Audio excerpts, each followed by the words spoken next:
put the lights on. I'm standing like in the foyer, and I hear like this door slam down the hallway. Boom. And I'm just like, what? You know, and it's like most secure place in Idaho, right? Like nobody is in here. All right, everybody, here we are. The first Halloween special on the Living Fully Loaded podcast. To say I'm excited for this episode is an understatement. I have been super pumped. I love all things Halloween and horror related. I'm a weirdo like that, I guess, but I do. I enjoy it. This is going to be a little different month for the show. If you don't enjoy the Halloween horror nature stuff, then this month would be a great time to go back and catch up on past guests. But we will regain the normal show, or regain. We will return to the normal style after this month. But for those of you that enjoy it, it's something different, be a little change. Still has similar aspects. I mean, the first episode that's actually dropping this right here is with Brandon Lilly and Austin Legg, both of which are return guests. You should be familiar with them by now. And what an episode it is. So I set out with the goal of trying to make this episode be around an hour or an hour and a half, an hour. Well, we went nearly 3 hours, but I mean, I thought it was awesome the whole way through. We had some crazy stuff happen in the episode. Had a little, possibly some paranormal activity while it was going on. You'll hear that in the episode. So I hope you guys enjoy this one. We cover a lot in the horror realm. Austin worked in the penitentiary for several years, dealt with some very evil human beings, and we go down that hole. We go down the supernatural, ghosts, all things that I would say pretty well tie into Halloween we go into. Now, I will warn you, some of you, that it gets a little gory in conversation there towards the end. Well, I say towards the end. I don't remember where all the gore kind of comes in, but it gets a little gory there. So if you're squeamish, you don't like to hear it, because, I mean, obviously you're not seeing this. I mean, even if you're watching this on YouTube, you're not seeing anything gory, but the stories get pretty gory. So I want you to be prepared for that, because we don't hold back on this episode. Guys, I hope y'all enjoy it. I hope it pumps you up. I hope it puts you in the Halloween spirit.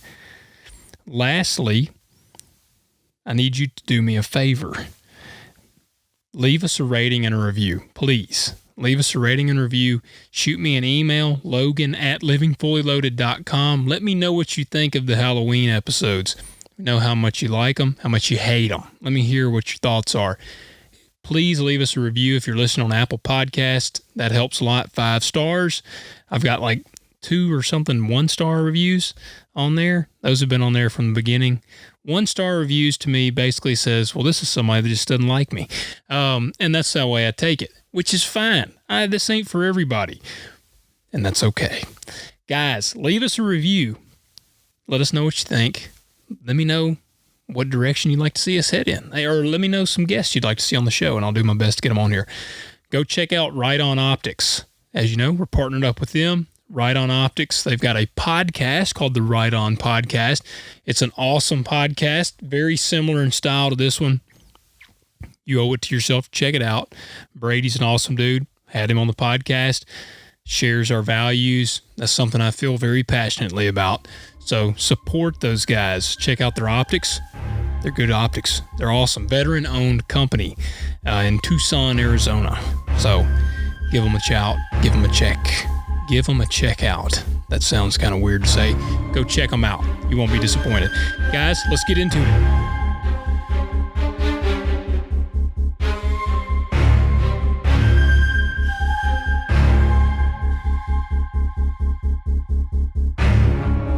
What's up, everybody? This is Logan Hanks with the Living Fully Loaded podcast. I've got 2 awesome buddies, both return guests, and they're like, actually, both of them, I was thinking about this, were marathon episodes for me on here. I think Austin's episode, I'm joined by Austin Legg and Brandon Lilly, and both of their episodes, we've gone over the 3-hour mark. I'm not saying we'll do that tonight. We'll try to keep this one, try to stay kind of on subject, but we chase some rabbit holes. So, Brandon, Austin, thanks for joining me. Oh, glad to be here. Yeah, dude, there was no way I was going to miss a Halloween horror episode, dude. This is just a no-brainer. Yeah, it's always good to get with you two guys on any kind of BS or whatever, but this was a cool one. I thought it was a little outside of the box, which definitely made me want to do it. So, yeah, I appreciate the ask. Absolutely, man. Well, and, both of y'all, for anybody that's tuning in and they're kind of wondering, like, maybe why have I got Austin and Brandon on here? And both of y'all have actually shared some paranormal run-ins that y'all have had. And I thought it was pretty cool. So we're going to re-hit those for the slackers that haven't gone back and listened to y'all's previous episodes. Before we jump in that, I got some interesting ghost stats that we're going to hit on. First off, where do y'all think is the number one most haunted state in the United States? Pennsylvania. That one was on the list. Massachusetts. It's Texas. Oh. Texas. Not what I expected. No. And they kind of, I think the Alamo, from what I was reading, is because of the Alamo. I guess the amount of people that died there. San Antonio, I think it said, was the most haunted city in Texas. And then number 2 was California, which I didn't see coming either. But I thought this was pretty legit. Sorry, go ahead. Well, no, I was just gonna say I thought of Gettysburg, up in that area, and also just some of the penitentiaries up there.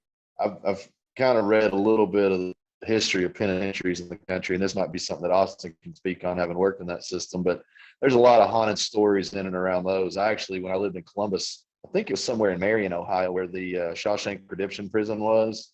And they actually did a Halloween deal there, kind of haunted prison kind of deal.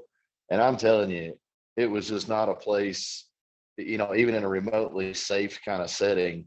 When the lights went down in there, they didn't have to do a lot of special effects or anything, because it was just creepy as hell by default. So, but anyway, I thought Pennsylvania sounded like a good guess. It was in the I think it was in the top 10. But yeah, Texas, like, I looked up several lists. Texas was number 1 by like a landslide. Said they had like over 450 sightings a year. And then California, like I said, number 2. Supposedly Marilyn Monroe haunts a hotel out there. There's a ship called Queen Mary. Oh, Austin, what is it? Yeah, I'm going to call a timeout. And here's why. Okay, one thing I know about Texas and Texans as a whole is they tend to exaggerate everything. And so I would say, for the sake of like conversation, we're going to take the total amount of quote unquote hauntings that Texas is having, cut them in half, and that's probably the more realistic number. You know what I'm saying? Oh yeah. That's a valid point. Continue. Well, yeah. No, that's a very valid point. Like I say, everything's bigger in Texas, so that makes a lot of sense. They would kind of even the ghost stories. You know what I mean? Yeah. All right. So true. So we're gonna.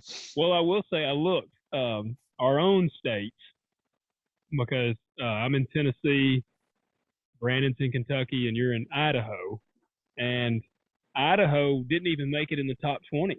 You're in a pretty good place to not get haunted. Bro, it's not because it's not haunted. It's because we're just a tougher people, and we're just used to. We just like, it's just part of life. You know what I mean? We're just like, hey, it's just another ghost. You know what I mean? We're not like trying to make a big thing about it. I would see that being possible. Yeah. Or who are you going to tell about it? You don't live by anybody close enough, so you just keep it to yourselves. That's what I'm saying. You just live with it, dude. It's like whatever. I just realized I look like Joaquin Phoenix when he was on his like cinematic exodus. That's what Yeah, I look like right now. Your hip hop career is about to begin. Dude, dream job, jingle singer. Just want to be up in the microphone. Well, the I like that. When you start the jingles, I want to hear the first one. I want to be the first one you tell what the jingle is. Dude, I was inspired by those Real Men of Genius by the Budweiser commercials back in the day. You remember those? Yep. Real Men of Genius. Men. Oh, yeah. That's exactly what I wanted to be. Where did Kentucky rank before we get too Number off subject? 20. Tennessee was number 17 and Kentucky was number 20.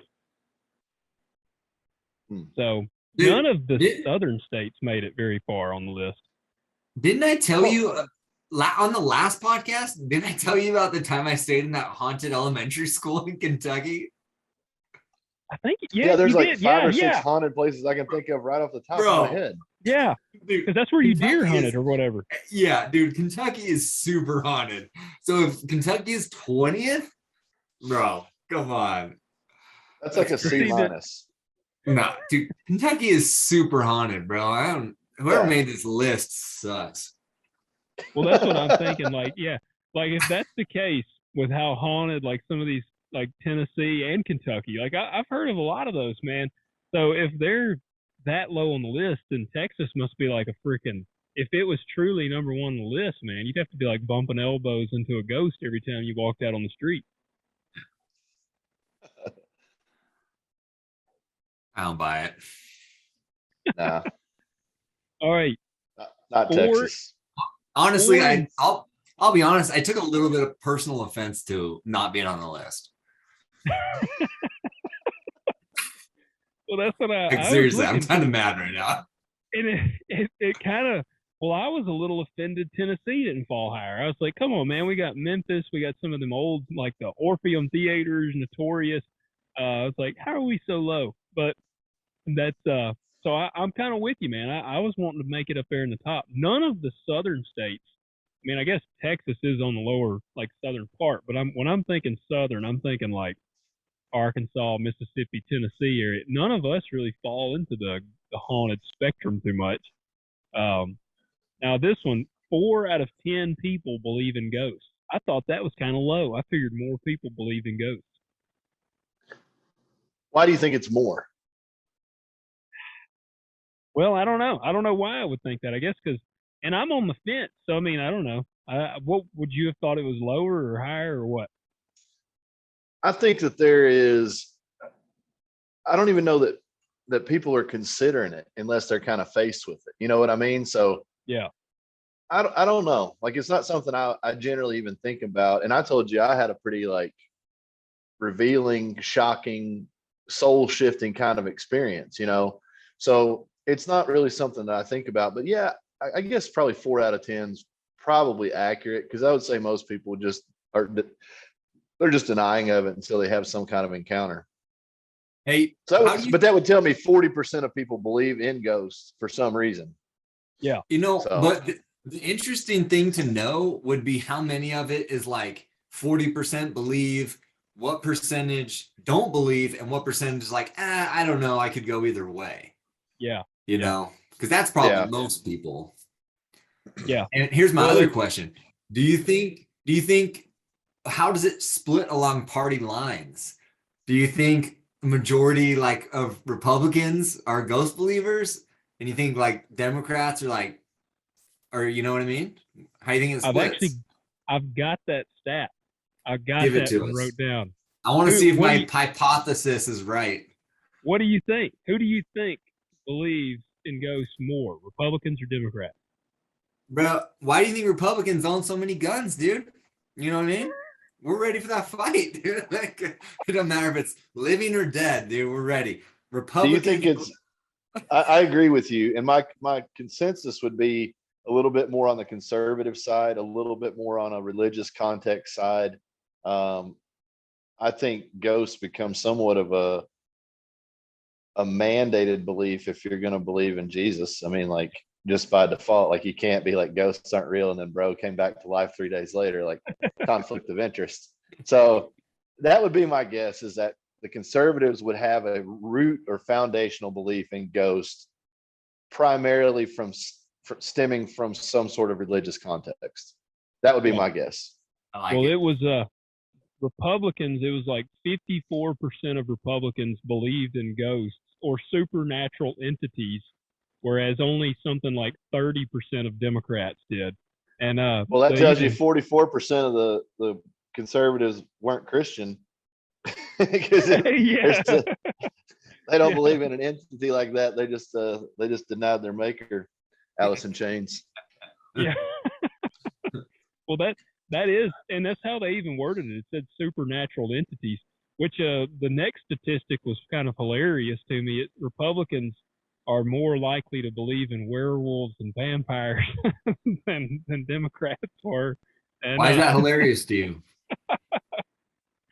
What? It's true. Dude, I want to believe. Austin's the president of the Werewolf and Vampire Conservative Committee. I was gonna say, hey, I bro. I was gonna Hey. say, man, I didn't say Bigfoot here. Yeah, hey, no, man. It all falls under the same category. You either believe or you don't, dude. Well, So, Now- all right, legitimate question. Do you actually believe in the supernatural, such as a vampire, as in Hollywood-esque vampire? I know there's assholes out there drinking blood, but I'm talking about Oh, a Dracula type. no. All right, so okay, I respect that. I said that in jest. I'm gonna say werewolves, no. Let me back that up. I shouldn't say werewolves, no, because like I think there is some validity to like the whole like skinwalker shapeshifter thing. And so I don't know if people are lumping that into the werewolf category. And if you do, then I'll say, yeah, werewolves. Sookie Stackhouse, shapeshifter. Is that what we're talking about, Yeah. like True Blood style? that's what I was Nah. actually gonna say. What is a skinwalker? Tell me, because I've watched True Blood. I've seen the dude Yeah. take his clothes off and turn into a dog. Is that what we're doing? Bro, the one time I asked the Navajo guy, like, I knew him like kind of well, and he's my age. And I was like, hey man, like, I'm super interested in this. Will you tell me about skinwalkers? He got like so like borderline like upset that I would even bring it up to him. And so like, I don't know, dude. I just like that was like my one chance to be like, hey, you gotta explain this to me from like your point of view. Cause he like grew up in the Navajo reservation, you know, and was like, I knew he'd have some insight versus just like Googling it. He like got super upset and was just like wouldn't talk about it. So I don't know, man. There's something there. Or was he upset that you asked? Like upset that you would think he believes it, or upset in terms that he doesn't want to like talk about it? Doesn't want to talk about it. Yeah. Well, see, now that's interesting. So is this like a Village type? Is this like a M. Night Shyamalama Ding Dong, The Village situation where there's like some weird shit going on, but they actually know the deets behind it? That was a really underrated movie, by the way. Yeah, M. Night Shyamalan. Village, Dude, yeah. he was hot for a minute, and then he just got to like, okay, M. Night, total diversion here. Nope, But go. M. Night Shyamalan, Shyamalama Ding Dong, as I like to call him, and then Chuck Palahniuk, writer of Fight Club, Choke, and they got into the success rhythm. They started trying to like write the same kind of stories with different players and different, you know, they Yeah. got into too much of a recipe rather than like some of the originality. Because some of the stuff like Signs threw me, The Sixth Sense threw me, The Village threw me, like all that stuff was like, that was some, and like this is back on topic for real because we're talking about horror stuff. That stuff was like twisted stuff. Yeah. I like Now- that stuff. Did M. Night do? Did he do The Sixth Sense? If he didn't, I'm wrong. But I Google was it. thinking that I think he did that one, Signs, and The Village, and there was one other one like The Wind or The Mist or something like that. Yeah. I'm being Joe I remember- Rogan's Jamie right now. Checking. There Hey, you go. hey, pull that up for me, Austin. Thank you. Well, I love Signs, man. That's a classic. Now, on Mhm. did y'all see? Was it Scary Movie 3 where they made fun of Signs? I actually never watched any one of those movies at all. Never watched a scary movie. I hate that kind of stuff. Like I say that, but like I love Naked Gun. I love Hot Shots. Like I love that kind of stuff. But I think the reason I didn't watch those is because it came at a time of like that movie Rat Race and some of those deals Yeah, where they just got 50 celebrities, had no meat whatsoever on the bone, and just enough shit to be funny or good on a trailer. And yeah. then you go see the movie and it's 90 minutes of hog shit. Like that's why I didn't see any of those movies because I absolutely did not respect them as comedians. So I didn't think it'd be funny. But like Dude, Hot Shots, Naked Gun, All In, All Day, Leslie Nielsen. Come on. hey, so let me backtrack. I got the facts here. M. Night Shyamalan has directed 18 movies, including Sixth Sense, Unbreakable, Signs, The Village, Split, which I really That enjoyed. was actually pretty good. Yeah. Yeah, Glass, and then one of his new ones is that I want to see is Old. Yeah. Mm. Okay. I did see Unbreakable is pretty legit. I like that one. I have not seen his newer one, but Sixth Sense. That was Now, Bruce Willis and Samuel L. Jackson, right? yeah, he like, he's in a wheelchair and like break his. I guess he's got that issue where his bones just break real bad. But yeah, that one was pretty Yeah, brittle legit. bone syndrome. Yep. Now I got to back up then on the Scary Movie, man. Now, since you haven't seen it, there's one scene that you almost owe it to yourself. I liked them. I haven't watched probably the last two that they came out with because they did get to the point for me where they were just so dumb I couldn't handle it. But there's one scene, and you remember Yeah. in Signs when the dude he hits Mel Gibson's wife, and she's like pinned against a tree. All right. Yeah. In Scary Movie 3, did you see Scary Movie 3, Austin? All right.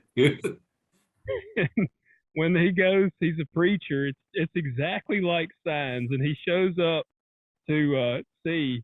And there's two parts. My favorite. He's walking up, and the guy is sitting there that hit his wife. And you remember he walks past him in Signs, like he sees him in the movie Signs, and they got him over there. Well, when he walks past the guy, the guy that's is I'm like making this confusing sounding by saying this guy and that guy, but the dude that's wife is pinned against a tree. His name is Tom, and he's walking to go see his wife who's about to die. She's pinned to this tree, and the guy that hit her is sitting on the side, and he goes, "Hey Tom, I'll need a ride home." And that part just killed me.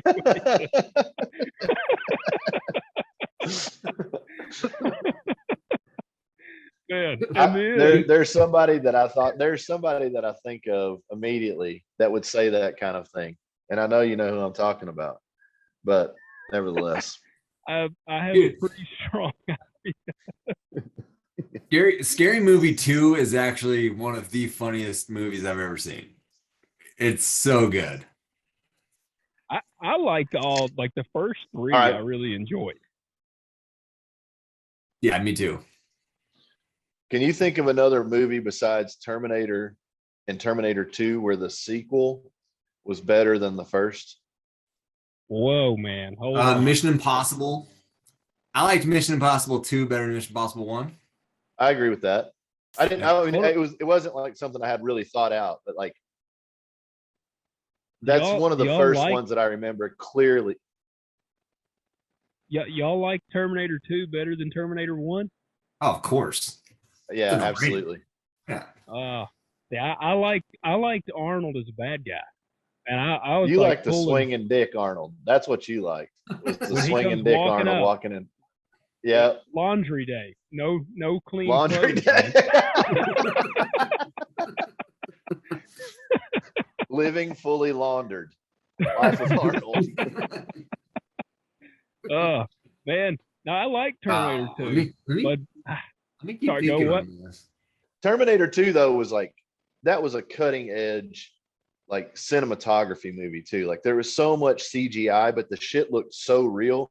When the T-1000 went through the jail cell, the bars, like that was crazy. Some of the Yeah. stuff where he was like he had the bladed hands, like that stuff was next level. And dude, I'll never forget. You had Budnick from Hey Dude was on there, or Salute Your Shorts, or whatever that show was on Nickelodeon, and the kid riding the dirt bike through the city, Eddie Furlong, and that Guns N' Roses song just blaring. Dude, that Yeah. was like iconic film time. You know, like 91, 92, 93, there was some like major, I don't know, man. Like, I think that was a pivotal point in my life. I was 10, 11 years were so big and so awesome. Yeah. Well, they don't make them like that anymore, man. That was why, I love, I've said it a bunch, Predator and Commando were two of my favorites. And they're Oh, just, hell they yeah. had that larger than life. I mean, Arnold in Commando is carrying like a tree. Yeah. Hey, I need to call timeout and back up because I went ahead and Googled sequels better than the originals. Yeah. Now, well, I don't know if this technically counts, but I'll support it. The Dark Knight was better Oh. than Batman. For sure. 100%. Dark Knight, freaking fantastic. Probably got to be an argument for one of the best sequels of all time. Because as a Absolutely. standalone, it's one of the best movies of all time. For sure. And then the Yep. next one, which you guys might disagree, but I agree with this one, The Godfather Part 2. Do you remember that I'd have to movie? watch it. I'd have Yeah. to watch So it. Yeah. good. Oh, it's like 5 hours long, but one of the best movies. All right. But, all right, I hey. gotta say Fellowship, or sorry, Oh, Two like, Towers? the Two Towers, I believe, was more enjoyable than Fellowship of the Ring. Yeah. Fellowship of the agree with Ring, that. there was so much Yeah. like build up. Yeah. Yeah, I can agree with Return of the that. King was some heavy shit though. That was awesome. Yeah, it's Loved good. it. Just introduced my wife to that. She had never seen Lord of the Rings, and like two or 3 weeks ago, I just made her. We went through like one night back to back. We watched all three of the Lord of the Rings, and man, I forgot how awesome they are. But now I gotta take that a step further. I think The Dark Knight Rises is better than The Dark Knight. I like Bane better than the Joker. Dude, I will I'm get off out. this call I'm right out. now. I'm out. I'm out. Yes. I'm out. Bro, Like, there must be that- a demon. There must be a demon inside you to say something like that. I'll say this. Tom Hardy is one of the most dynamic actors ever. That role could have been so much more sinister. Like, with the caliber of actor that Tom Hardy is, I mean, it was good. Like, I'll give you that. It was a very good movie. I did not leave the theater thinking, man, I saw something completely different than anything I expected. And that's Yeah. what I felt when I walked out after The Dark Knight, because Heath Ledger, I mean, the totality of the movie was fantastic. I love what's the guy that played Two-Face? Aaron. He was in Eckhart? Thank You for Smoke. Aaron Eckhart. Yeah, he was in Thank You for Smoking, one of the greatest, very underviewed movies of all time. Thank You for Smoking is absolute genius. Every marketer should see that movie. If you haven't, Austin, get on it. It's fucking phenomenal. But he was great in it. Of course, Michael Caine makes those movies. Like, he's just the kind of one of those pieces that's a glue. I don't know. When I left that movie, I was kind of like, what just happened? You know, like when you get off a roller coaster and your gut still haven't kind of untwisted from it. That's the way I felt from it. Like, I was like, very, very few times in my life have I seen a movie that left me feeling like I needed to dwell on it a little bit. You know what I mean? Yeah. So, Hey, let's talk about people dying or something now.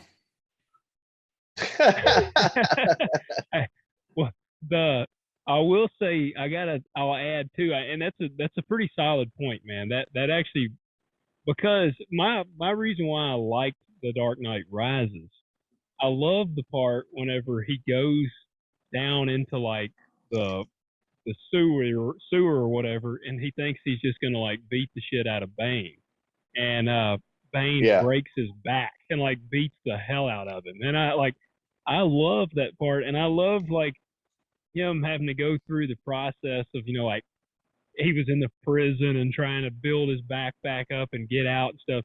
I really like that, but I will say from a Sinister standpoint, yeah, Heath Ledger. I mean, Lord, man, it was such a dark role that it like pretty much drove him insane. Like that dude did absolutely knock it out of the park, and it was cool because physically Batman like far exceeded the Joker. Like it, but he was just Yeah. mentally like, and that actually would go in well with what I want to get into later in the episode is kind of the evil, because I would say the Joker, and in his mind, I don't think he was necessarily evil. Like he doesn't think he was evil. Like he believed in it. He had principle. That's the thing that made Joker was so dangerous, was that he had principle and he couldn't be bought. Money wasn't what he was after. It was mayhem and power, Yeah. And I think that was one of those things that, whether it's a serial killer that there's no evidence, or there's like somebody like the Joker where there's no sway in why they do what they do. Like they have a conviction that nobody else can understand. Those people kind of freak me out the most. And that actually ties in to one of my favorite horror movies, but I'm not going to talk about it until we start talking about that.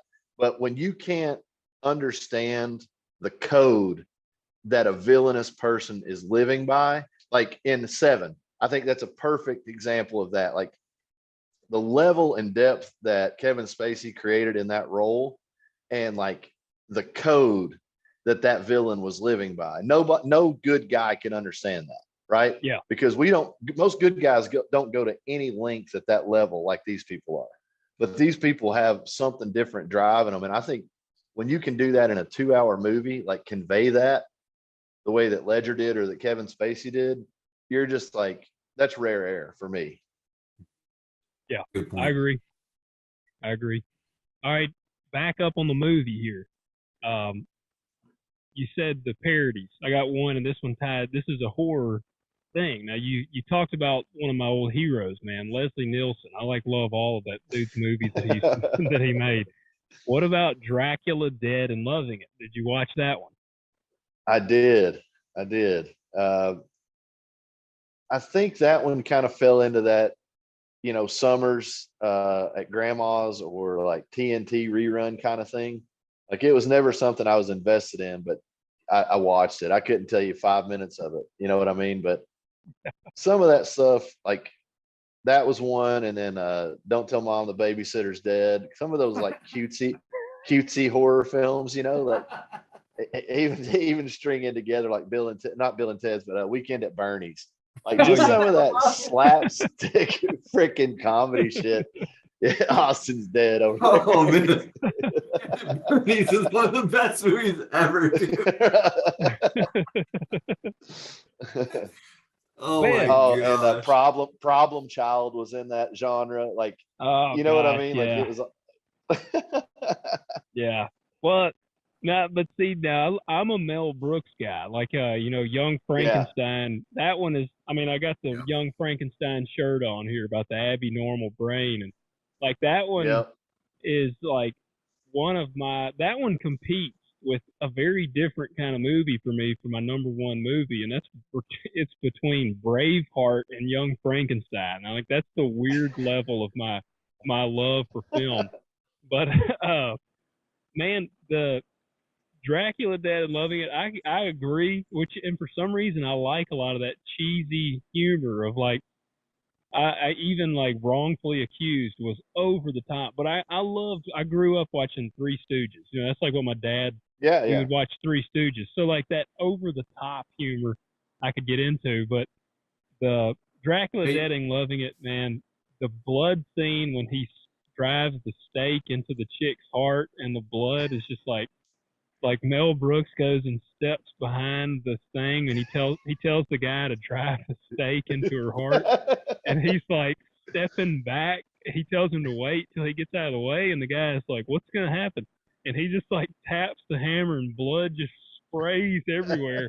That scene kills me every time. Hey, Oh yeah. have either of you guys seen the movie Tucker and Dale versus Evil? Yes. Yep. Yes. I Okay. love it. That movie is another one that went so under the radar, but in terms of like a dark comedy, kind of horror movie, so incredibly different and funny, dude. Like Yep. there's that there's that scene where they're out fishing and they're sitting in their boat fishing, and the girl slips off the rock and falls in the water, and they help her out of the water and they help her into the boat, and they're like trying to like save her life, from drowning. And they're like, hey, college kids, we got your friend. We got Allison. And they're like, oh my gosh, they got her. They got Allison. And they're like, yeah, we got her. We got your friend. Dude, that scene is like, oh my gosh. Like the whole movie, they're trying to be such nice guys and they think they're just a bunch of like murderous hillbillies, dude. It's so funny. They're like, why are these suicidal teenagers killing themselves? Like they keep thinking they're like offing themselves all around them. Yeah. Oh man, he runs into the cop and he's like, "Howdy ho, officer. We've had a doozy of a day. All these college kids just keep killing themselves on our property." Oh my gosh! All right, what's your number one horror movie? Before we get in, I want y'all to retell your stories, but first, I want y'all to tell your paranormal story. But first, what's your go-to horror movie? Austin, start with you. What's your number one gotta watch horror movie?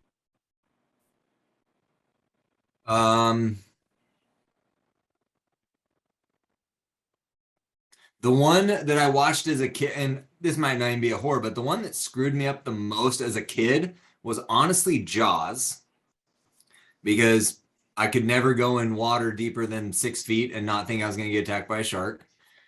Cool. The one that I thoroughly was like, this is so twisted, was probably The Shining. Yeah. I think The Shining is probably the best horror movie ever made. A very real situation that any one of us could be put in. You're up in a cabin or you're up in a place, you get snowed in and or you get stuck or whatever, and cabin fever sets in, and next thing you know, dad's trying to chop his kid up with an axe. Like that movie is incredible. Yeah. All right. So I'm going to follow up and I'm going to say a different movie, but for the same exact reason. You could find yourself in this situation. And I'm not a big gore guy. Like I don't love blood for the sake of blood. It's the same way I am with porn. Like I don't love a naked woman as much as I love a woman that's like doing a burlesque, or like the pinup models where they got lingerie or something on. Like the suggestion of what's going on allows my brain to go to whatever fear I'm envisioning or whatever vision. Yeah. So I like some of that kind of stuff. That puts the original, in some of the contention for it, as far as that movie absolutely scared the shit out of me as a kid for that reason. Like it was the mystery in your mind, the horror in the dark corner of your mind. That was one, but the one that I'm going to stand by is it always gets to me. It always makes me feel some type of way, is The Strangers. Yeah. And for one line at the very end, it's like, why are you doing this? Why are you doing this to us? Why won't you leave us alone? And they look at her and they're like, because you were home. Like that line right there sold me on that movie, is like, this is some pretty twisted shit. And I think it was at a time where I was dating a girl. We had gone to see the movie and we were house sitting right after that. So like the scenario of the movie to the situation of real life was exactly like, it paralleled so much. So it was just kind of like heavy. Well, you guys ever watch the original Psycho? Yeah. Yeah. Or the new one, either one, right? Yeah. The shower scene, Vince Vaughn, amazing. bro, so good. That might even be one where the sequel was better than the original, but so good. And when I saw that movie when I was a kid, like a tiny little turd, bro, I couldn't close my eyes to like wash my hair in the shower till I was like 15. Like I'd be like, like before I would like close my eyes to rinse my hair, I'd have to like look out the shower curtain to make sure someone wasn't there to stab me, and then like pop back in, rinse it real quick, pop back out. I'm glad to know that I'm not the only person that's done that. Like I'll think I hear something and I'll have to like wash the soap out of my eyes to like look and see what did I hear. Like thinking that when I'm trying to wash my hair. But dude, I'm with you. All of those are solid, man. Like and now Psycho, and I'm right there with you. I'm not a huge gore guy. I say that I contradict myself here in one way because I love Evil Dead. I'm an Evil Dead Army of Darkness. I enjoyed those more so I enjoy Bruce Campbell. Like I read his biography. He's over the top. He's like, the famous B-roll actor. And I really like him. But I loved Evil Dead. Now it's like an ungodly gory, but I think it's so over the top gory that it doesn't bother me. But like I don't enjoy Saw. Like I'm like, man, this stuff, I'm not a fan of Saw, but that's one of the reasons why my favorite like classic horror is the original Halloween.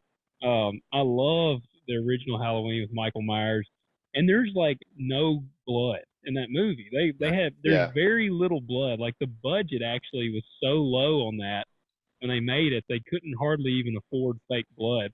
So it's like hardly any gore, but that movie still is pretty freaky of a movie for today. And like I actually in prep for this, we got rained out, so I didn't get to shell corn today. So I was in here, I was messing with cleaning some rifles in my little shop out here, and I got a TV, and I said, well, I'll watch something. My wife, she will not watch horror movies, so I was like, I'll watch it while I'm out here. So I watched the original Nightmare on Elm Street. Hadn't seen it in years. It's not gonna scare anybody.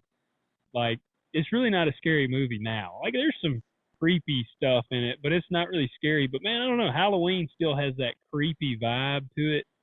But I'll tell you, my modern one is. Have y'all seen the first The Conjuring? Oh, dude, I hated that movie. Oh, The Conjuring. Yeah. Yeah. I don't do exorcism movies, dude. I don't do them. I'm serious. I can't. It freaks me out. Dude, what was the one with Anthony Hopkins as the priest? Oh, The Rite. Yeah. Right. The Rite. Yeah, that had a pretty wicked exorcism in it, didn't it? Yeah. Yeah, isn't that the one where there's the black like stallion with red eyes outside? Yeah. Dude, I'll tell you what right now, it made me think of something else, cross thought here. But you know what scene fucked me up when I was a kid? My dad's stepdad let me watch Bram Stoker's Dracula. I'm like 10 years old. When that fucking werewolf is going to Pound Town on that girl in the cemetery, dude, I'm like looking around my grandma's house in this basement by myself. Like, one, am I supposed to be watching this? Second of all, like trying to figure out exactly what I'm watching. And third, fearing that this thing is going to kill me when I go to sleep. Like that movie was heavy. The one for with me. Keanu? No, it was Brad Pitt and Gary Oldman. Speaking of that's Keanu. Oh yeah. I thought you said Keanu. I thought you meant Keanu Reeves. My bad. No, yeah. He's in that one. Wait. Oh yeah, yeah. He's the one. Oh, okay. He's Jonathan. Yes. Okay. Bro. All I can think about is that motherfucker coming out where he's licking that blade after he, cuts his neck. And then also that scene. Like I've watched that movie 600 times and I forgot that Keanu Reeves was in it, but it is Keanu. Yeah. But dude, speaking of respect, Gary Oldman, like that dude kills every role he's ever done. Hey, here's one. Here's another one for you that I think flew under the radar. John Cusack in the movie Identity. Did you guys see that one? Is that where it's like the they're in like the little hotel? Yes. Yeah. Not super scary, but just one of those great movies where you like watch it the whole way and you're just like, I got it. Like it's just a whodunit, whatever. And you get to the end, and you're like, okay, we're there, we made it. And then all of a sudden, it's like, homeboy's there with or it ends up being I'm not gonna, he blows the whole movie up in the last scene. And you're just like, holy crap! Yeah. Oh, So yeah, that good. one. I forgot about that movie. I had forgotten about it, but now the Dracula, the one with Keanu, actually gets some heat. Some people claim that it's not that great. I love that movie. That's actually like one of my favorite. And Dracula, I've listened or read the book Dracula about 3 or 4 times. I love that the like Bram Stoker's Dracula, which I'm kind of a Yeah, sucker for real vampires like Salem's Lot by Stephen King, and then The Lost yeah, Boys is one of my favorites. yeah. That's a great one. Um, do you have like an affinity for the occult? And I don't mean that like as a funny thing. Like, do you study it or do you like read it because you're interested in it, or is it like just something that you kind of got a obtuse interest in because of your horror films?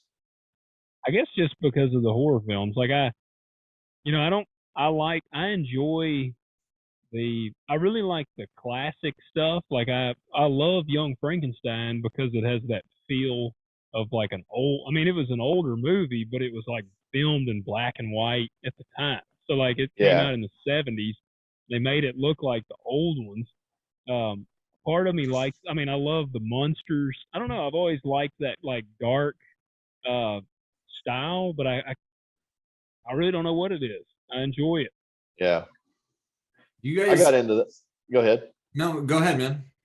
I was just going to say, I think what piqued my interest was in school, the Salem witch trials. And that was always something that kind of led to other aspects of American history and British history, some of the Yeah, burnings at the stake and some of that stuff. Um, I think that was cool. And then like uh, Aleister Crowley, that type of figure, these dark kind of underground villainous, and even Jack the Ripper, like all of that kind of ties into that same feeling for me. Is it's this kind of fear that matches an equal curiosity that also matches some level of like it's not like a desire to be like, but it's a very unique type of individual that is yeah. that type of character. Like there's an admiration of it at that point, like how sinister someone can be. No, Jack the Ripper is hey, now, probably my favorite character of all time. Like I know he's a real guy and that kind of thing, but just the characterization of what you could do if you were writing a screenplay for Jack the Ripper. Like I see him, and I don't know where the hell this is coming from, but I see him as almost like a James Bond type individual, like just so romanticizing, so charming, but then like just murderous rage, almost American yeah. Psycho-esque, American Psycho, yeah. Yeah. Well, you sparked something there. Yep. I mean, I love Led Zeppelin. I'm confident both of you guys enjoy some Led Zeppelin. Um, Yep. so I've really I got to listen and just kind of researching a little bit on Led Zeppelin because they're one of my favorite bands. And Jimmy Page was like a follower of Aleister Crowley, their guitarist, and it was weird. Apparently, he had an encounter with David Bowie. David Bowie, because they claim, some people say Led Zeppelin blew up because Jimmy Page and them, they essentially made a deal with the devil for their fame. And Sure. David Bowie True. wanted, yeah, David Bowie wanted to learn about this Aleister Crowley and some of these things. And he like went to visit Jimmy Page. And they said that he got there and Jimmy Page wouldn't talk to him. Like he showed up at the guy's house. Jimmy Page actually bought like this mansion that a bunch of people were murdered in, and he would host these occult meetings. Like Jimmy Page got pretty far out there. But David Bowie said he went in there and tried to talk to him and said Jimmy just sat there and would stare at him. And like it freaked him out. Like he said he even felt this dark presence when he came near Jimmy Page. And it like scared him to the point that he left, and it said like he would never be around Jimmy Page again. Like if Jimmy Page came in to a place, David Bowie would leave. It was some like weird thing. I remember I actually might have heard that on another podcast. It was like kind of on the occult stuff with Led Zeppelin. And he freaked out David Bowie so bad that he would not even be around him anymore because he said he could feel like a dark presence around him. I thought that was pretty Oh, wild. that's real, man. I'm telling you, that is a real thing. I'll tell you what, I was going to say, I know 3 people that I've been around in my life that were some low down dirties. Like, and I mean that in such a weird complimentary way. Like, they're the kind of dudes that get shit done.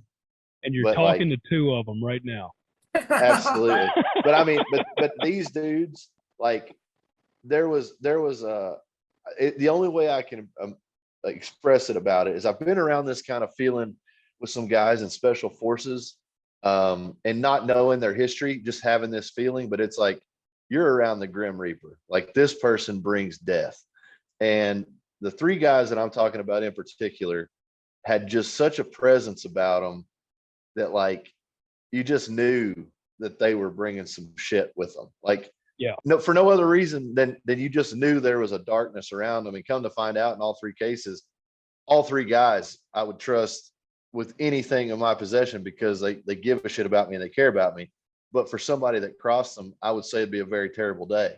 You know what I mean? Yeah. Like, I find an admiration for that type of person, somebody who lives by their own code. I think that's why I could go back to that same kind of thing. Like, these people have drawn a line in their lives where we're not going to live by your rules. We're not going to live by your standards.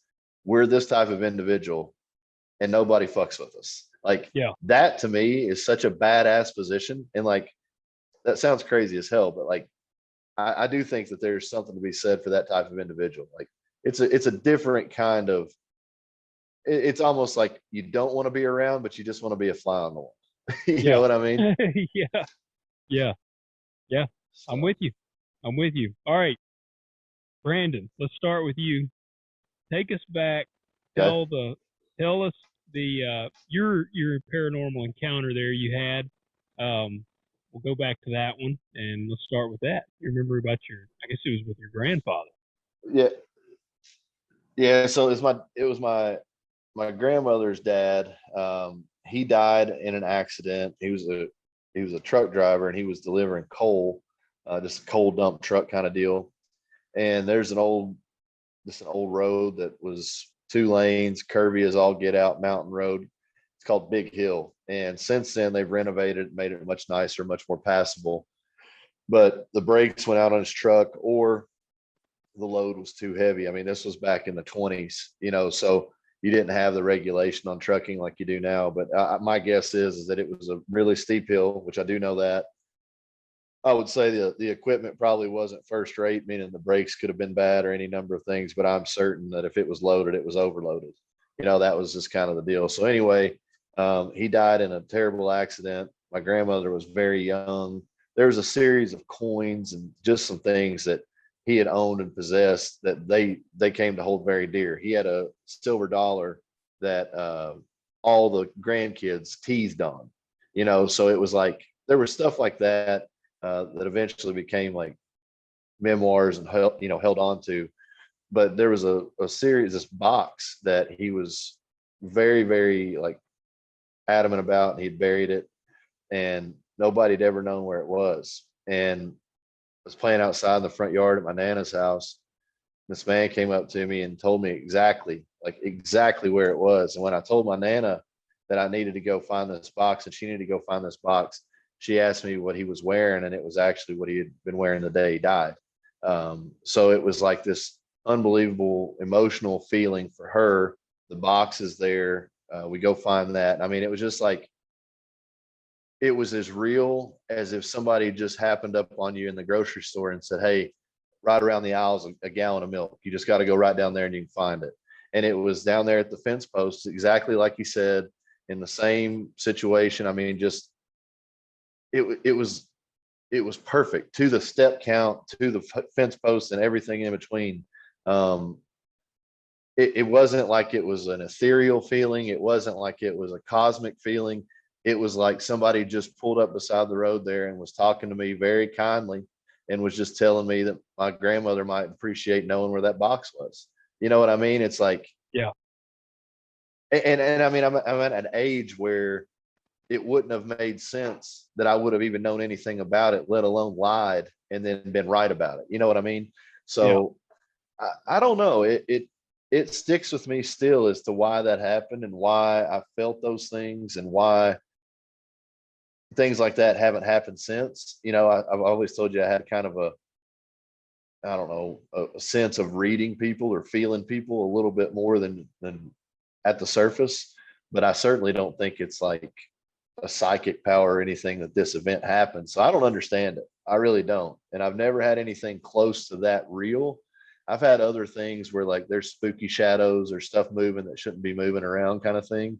But as far as an actual experience where I saw the only thing that I can explain as being a supernatural entity based on the information it held and the whereabouts and the look. I mean, it was certainly my great grandfather, just in a different form. Yeah. So would you classify that as a ghost? I think so. And I mean, being a child, it might have taken some of the fuzz off the edges, you know, because a child's imagination is big. So it might have even seemed more real than it was. And I certainly do admit that I think that a child can have a feeling that it emotes as a memory. So I'm not saying that it was an actual person, but whatever I felt that day drew that image of him about what clothes he was wearing, which I did not have any knowledge of. Obviously found a box that I had no knowledge of. So there was something there, but I think that, you know, maybe our mind can construct a reality so that we believe it more than it's just like, hey, I'm having this thought that maybe there's a box down by this fence post. You know what I mean? So I don't know, but I remember it as real as sitting in your house or sitting in front of you right now. I mean, it's as tangible as this. But I would classify it as a ghost, not as a real human being experience. Yeah, see that was crazy when you told me that, because I'm like, I mean, there's no way, like you said, that you would have known, and there's no way by happenstance you would have known like what post it was by and things like that. So I thought that was pretty wild. It's crazy too, because that's what 80 something years later. Yeah, you know.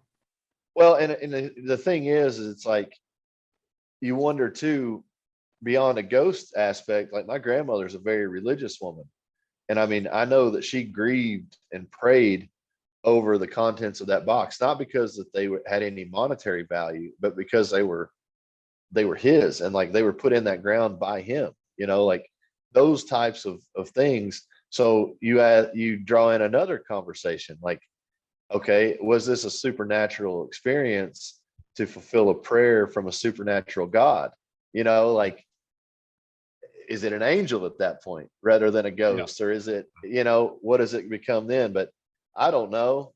But I can tell you this, prayers were answered, and we had that conversation in the front yard.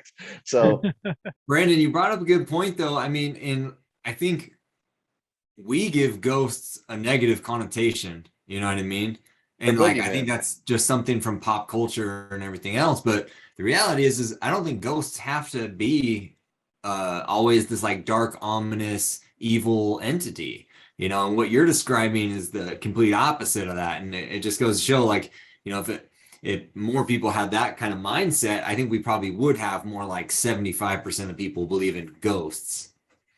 Well, okay. So what do you think about this? Do you think that if people were more receptive to it, or that if it was more received in the collective consciousness of society, do you think more people would have ghost encounters? Which I think by default you would say yes. Yeah. But do you think that they would actually be having more ghost encounters, or that they would be interpreting very mundane, very normal, routine things as ghost experiences because now it's an accepted belief in this culture? Yeah, I don't know, man. I definitely think like it's kind of like how the reason I don't like watching exorcism movies and play with Ouija boards is I'm just not trying to have that close of a relationship with the devil. You know what I mean? Sure. and so like if I'm spending all my time and my thoughts and all that stuff like focused on him, like, yeah, I'm probably gonna have a closer encounter with, you know, the dark side. And I think the same probably goes with good or good or evil. It's like if you open your mind and your heart up to that type of stuff, whether good or bad, yeah, I think you're gonna find it. Just depends on where you're looking. Yeah, I think that's probably Okay. true of most things. Yeah, Yeah. totally. Well, that's how I'm with you, man. Like I actually grew up. My mom was always like adamant that I never played with a Ouija board. Like that Same, was like dude. a man. Like do not Yeah, ever play with one of those. And yeah. so then like now, I've never even seen one in person. Like I've just seen Me, videos uh, of them, and I've actually had people because they find out that I enjoy horror movies, and I've had people before that are like, "Man, you're inviting that evil into your home." Like they'll like find out I got the DVDs, and I'm like, "Ah, man, it's just a movie." Like, but now I'll say this: I one movie. I've watched a ton of horror movies. I love them. One movie in particular, I actually turned off, and I took it to work with me the next day. I was still a machinist. I took it because I did not even want it in my house. And it might sound goofy, but I was watching The Lords of Salem. Have y'all seen that? yeah. Yep. All right, so the part whenever she goes into the room, I've watched it only one time and I turned it off at the part because it like made me so uncomfortable. But the part when she goes into the room and all of a sudden starts showing, I think she's getting possessed, and it shows all the weird stuff playing. And it was so weird and unnerving to me that I turned it off, and I took it to work the next day, and I worked with this guy, and I was like, "Man, do you like scary movies, horror movies?" And he was like, "Yeah." And I was like, "Well, this movie seriously bothered me." I was like, "I don't even want it in my house." And he was like, "So you're giving it to me?" And I'm like, "If you don't want it, throw it away." I don't want it. Dude, hey, that's like my example of that was with, did you see the new Amityville Horror with Ryan Reynolds? Yeah. Dude, so I watched that movie and I can't remember how old I was. I was maybe like 14 or 15. But like after I watched it like in my bedroom, in my bed, going like, 1 in the morning or whatever. After I watched it, I couldn't delineate. Like I must have been tripping, dude. I wasn't like taking mushrooms or anything, but I was tripping. I couldn't delineate like what was real and what was me asleep. It was like I was like sleepwalking or something. But I was like trapped in this like horrible nightmare in my own house. And it was like a continuation of the movie. And so, dude, I was tripping so hard. And I was like, I woke up the next morning and was just like, oh my gosh, like I'm never watching that movie again. Like it was terrible. It's like I get it, dude. I think I might just have like an over excitable imagination or something, but that movie jacked me up, dude. Well, I know I do. I know my imagination goes wild, but that was how that one was. And it was actually, I was going to point this out. I don't know if you saw it too, Austin. Kind of interesting, Brandon. And I'm sure it's complete happenstance. But when you started telling the story, did you notice the weird thing with the lights? Did you see that, Austin, when Brandon started telling that story, the Oh, light? Stop, dude. oh yeah, dude. In my There's some house? No, not in your no house, in here. Brandon's house. Oh, good. No, that dark Oh, shadow yeah, behind you's been I'll there. burn this. I'll burn. Stop, dude. I'll burn this house down right now. I'm not doing that. No lives matter, baby. No lives matter. You're right. Throw in the water. Throw That's in the right. water. I got that holy water right here, baby. Oh hell yeah. You know the probably the worst movie as far as just like total shred to my like psychology was Candyman. I've never Ooh, did you seen see the it. new one? I never saw it. No, I haven't seen what the hell is wrong with you, dude? Yeah. That guy, that fur coat, trench coat, just oh my god, dude. The bees, that shit filled bathroom, that urban like that nightmare setting of New York City or wherever it was, like Yeah. holy hell. 9 years old, fucked up for life, bro. Like it train wrecked me. And speaking of, listen, I had a mom just like y'all. She was like, no Ouija board, no nothing. I had some fucked up friends, but dude, some of the feelings that I had with that Ouija board, like it was the same way as Candyman. Like there was nothing that really ever happened. I knew it wasn't real, but I just felt so like I felt like I was flirting with a flame. Yeah. You know what I mean? There was no fire burning, but I felt like I was flirting with a flame in some way. If nothing else, just like going against my mom's wishes. Like I was stepping out on that one because that was one that like that and tattoos and hello. I mean, like, look at me. If I came home with like a smiley face drawn on my hand, it was like we're having a talk at dinner about this. So you know. So anyway, but yeah, Candyman fucked me up, man. That was the one. And then jumping around like hell. But the first horror film when I realized horror films could be different was Scream. Yeah. The OG Scream. Yeah, that's a good one.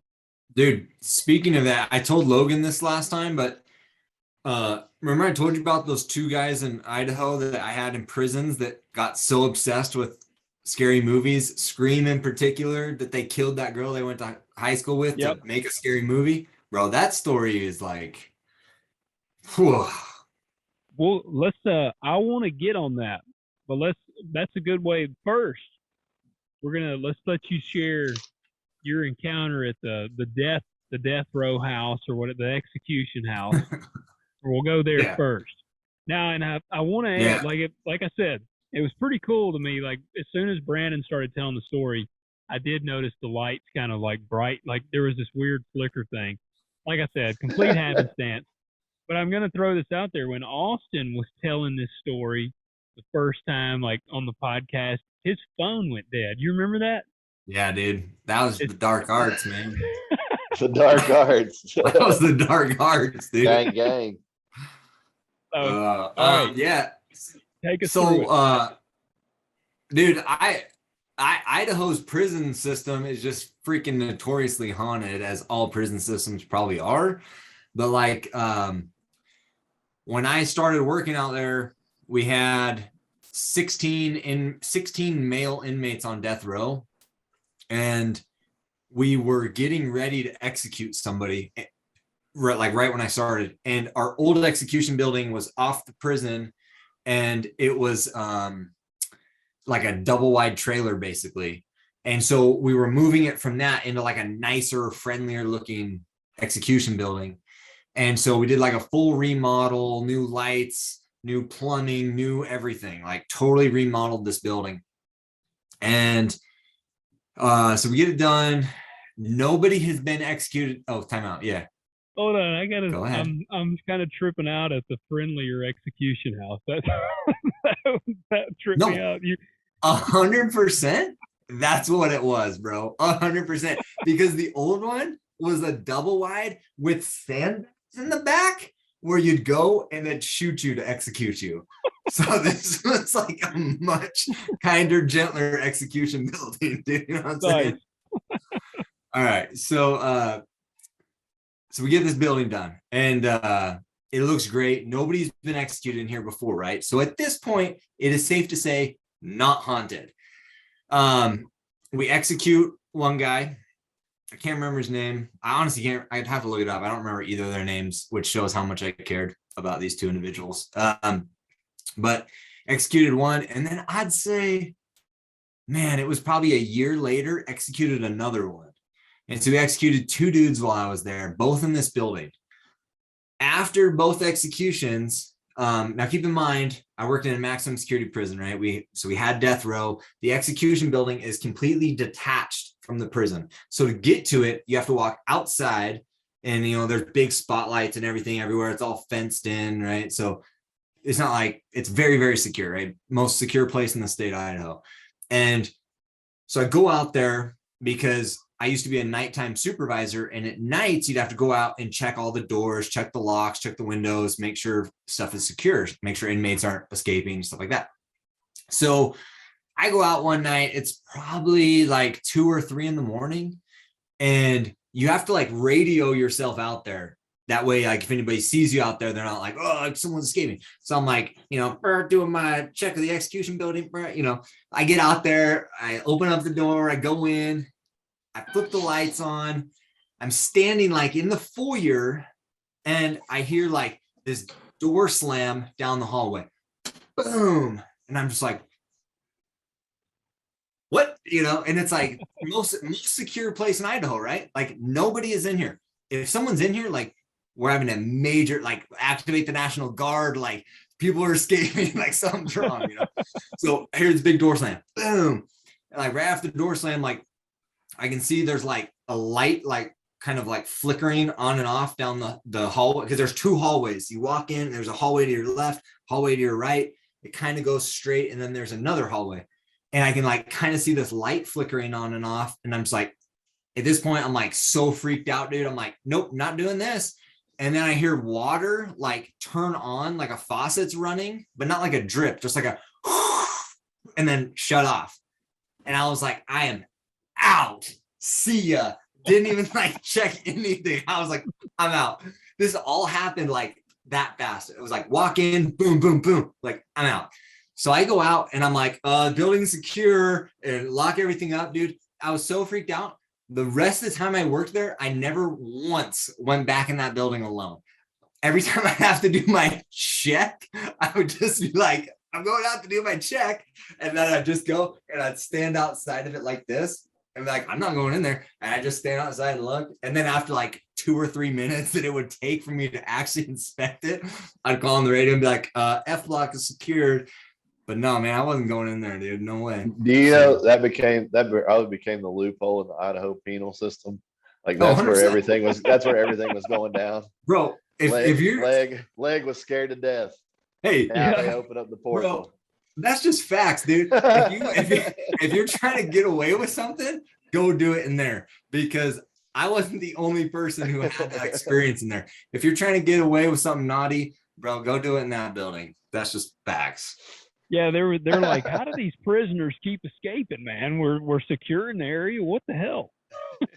No, I'm telling you, man. You execute a couple people, man. It's haunted in there. So and like you said, more people had experienced some stuff in there.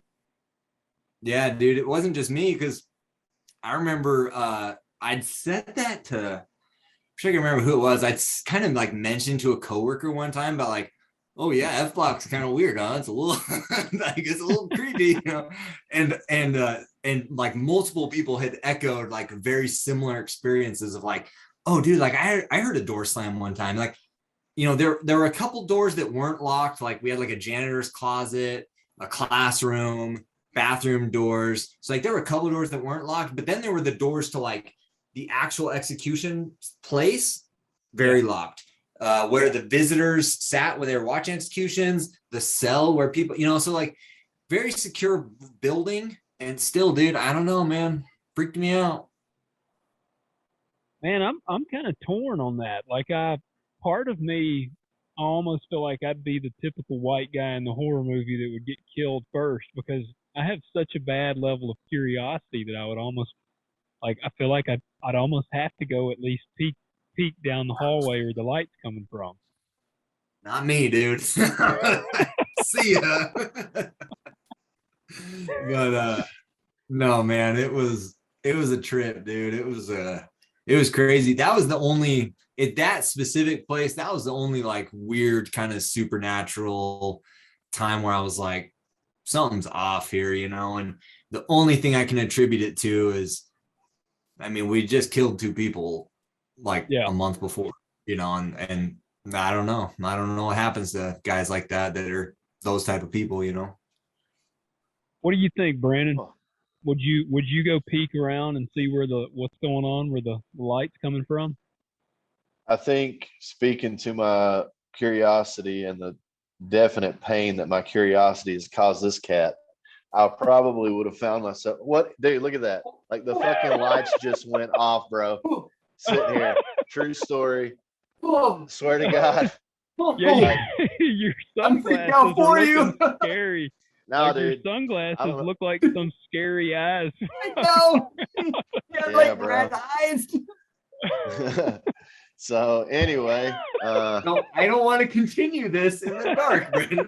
Oh my, there it is My again. God, dude. yeah, you look terrifying with your sunglasses. I don't know what's going on. I'm gonna go try to talk amongst yourselves. I'm a little verklempt. Hey, see, I'm the gonna- curiosity is gonna kill him. Here he goes again. Yeah. Dude. He's Oh, gonna, me. I gotta go.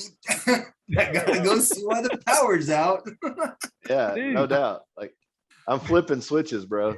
Stuff Oh. ain't happening. Oh, wait, look at that. I'm flipping switches and it came on. And then And it then went it turned again. off.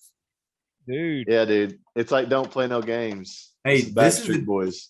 Hey, this is the dark arts, Brandon, right here. You're seeing it firsthand. All right.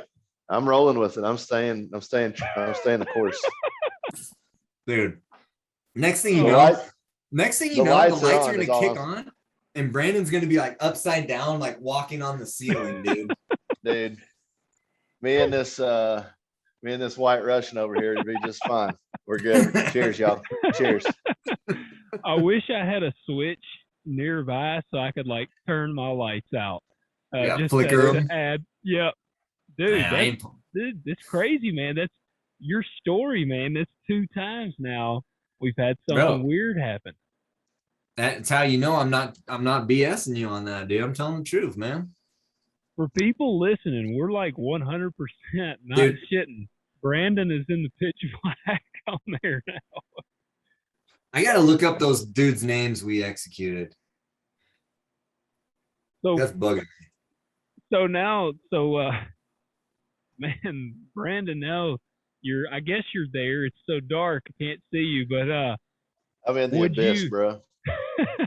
Look, I'm coming at you like what's that one Yeah, I freaking see movie you. where they video look the Blair Witch Project. there we Hey. go. It's like the Blair Witch Project up in here, B. You Hey, gotta so- breathe. You gotta be breathing. like Hey, let I me feel like tell you. this is gonna be the best podcast of all time, by the way. BT Hey, let Dubs. me let me tell you a funny story about this execution real quick. Oh, good. All right. I love comedy wrapped in a murder. because the funny thing is, if I was sitting in the room for this, I don't know if I would have laughed or if I would have just been like horrified. Okay. So we executed the first dude whose name was Paul Rhodes, November 18th, 2011. 7 months later, we executed Richard Levitt in June 2012. When Richard Levitt was being executed, you have like access to everybody's like file on what they did and how, like their court case, like everything, right? So you can read. I'm glad you're back. Me too, bro. So we were reading up on these guys, you know, as we were getting ready to execute them, because Richard Levitt in particular was getting a lot of attention from like the Idaho Innocence Project, which was coming out and trying to like prove his innocence and get the governor to write him a last minute pardon. So Richard Levitt was like raping and murdering girls back in Eastern Idaho back in the day. And he had this like exact, I can't remember. I mean, this is 10 years ago, so I can't exactly remember, but it was something along the lines of like, he would identify girls that like lived close to him and then would stalk them. And then when they were home alone, he'd like break in and use his like big hunting knife and like stab, rape them and murder them. Right. So like kind of basic white guy stuff. But so he did this like multiple times before he got caught. So Basic white guy stuff. It is, dude. Rape and murder is like the whitest crime of all time, and that's just fact, dude. There's no contesting that. The numbers support me. Okay, so I just see T-Mac. Basic white dude stuff. yeah. Sorry, guys. So in the execution little building, there's like the table and stuff where he's sitting, he's all strapped up. There's mirrored glass on one side, and that's where his family sits. And they sit in one room by themselves, kind of isolated, you know? And then they're on the other side, there's mirrored glass over here, and that's where the victim's family sits. So if you have like, you know, 5 or 6 victims, you have like 5 or 6 different families all gathered together, sitting in this room watching this execution. So Warden Ramirez, who's our warden at the time, like they get to the end, and he actually does give him like, give us your last words, you know. So Richard Levitt's like, he looks to the mirror where the victims' families are, and he's like, you know, these aren't the exact last names, but it's like Mr. and Mrs. Smith, I'm sorry for what I did to your daughter. I can't take it back. Like, I deserve this or whatever, you know. Goes to the next family, the Jones family. I'm sorry for what I did to your daughter. I can't, you know, I deserve this. So he goes like family by family by family by family by family.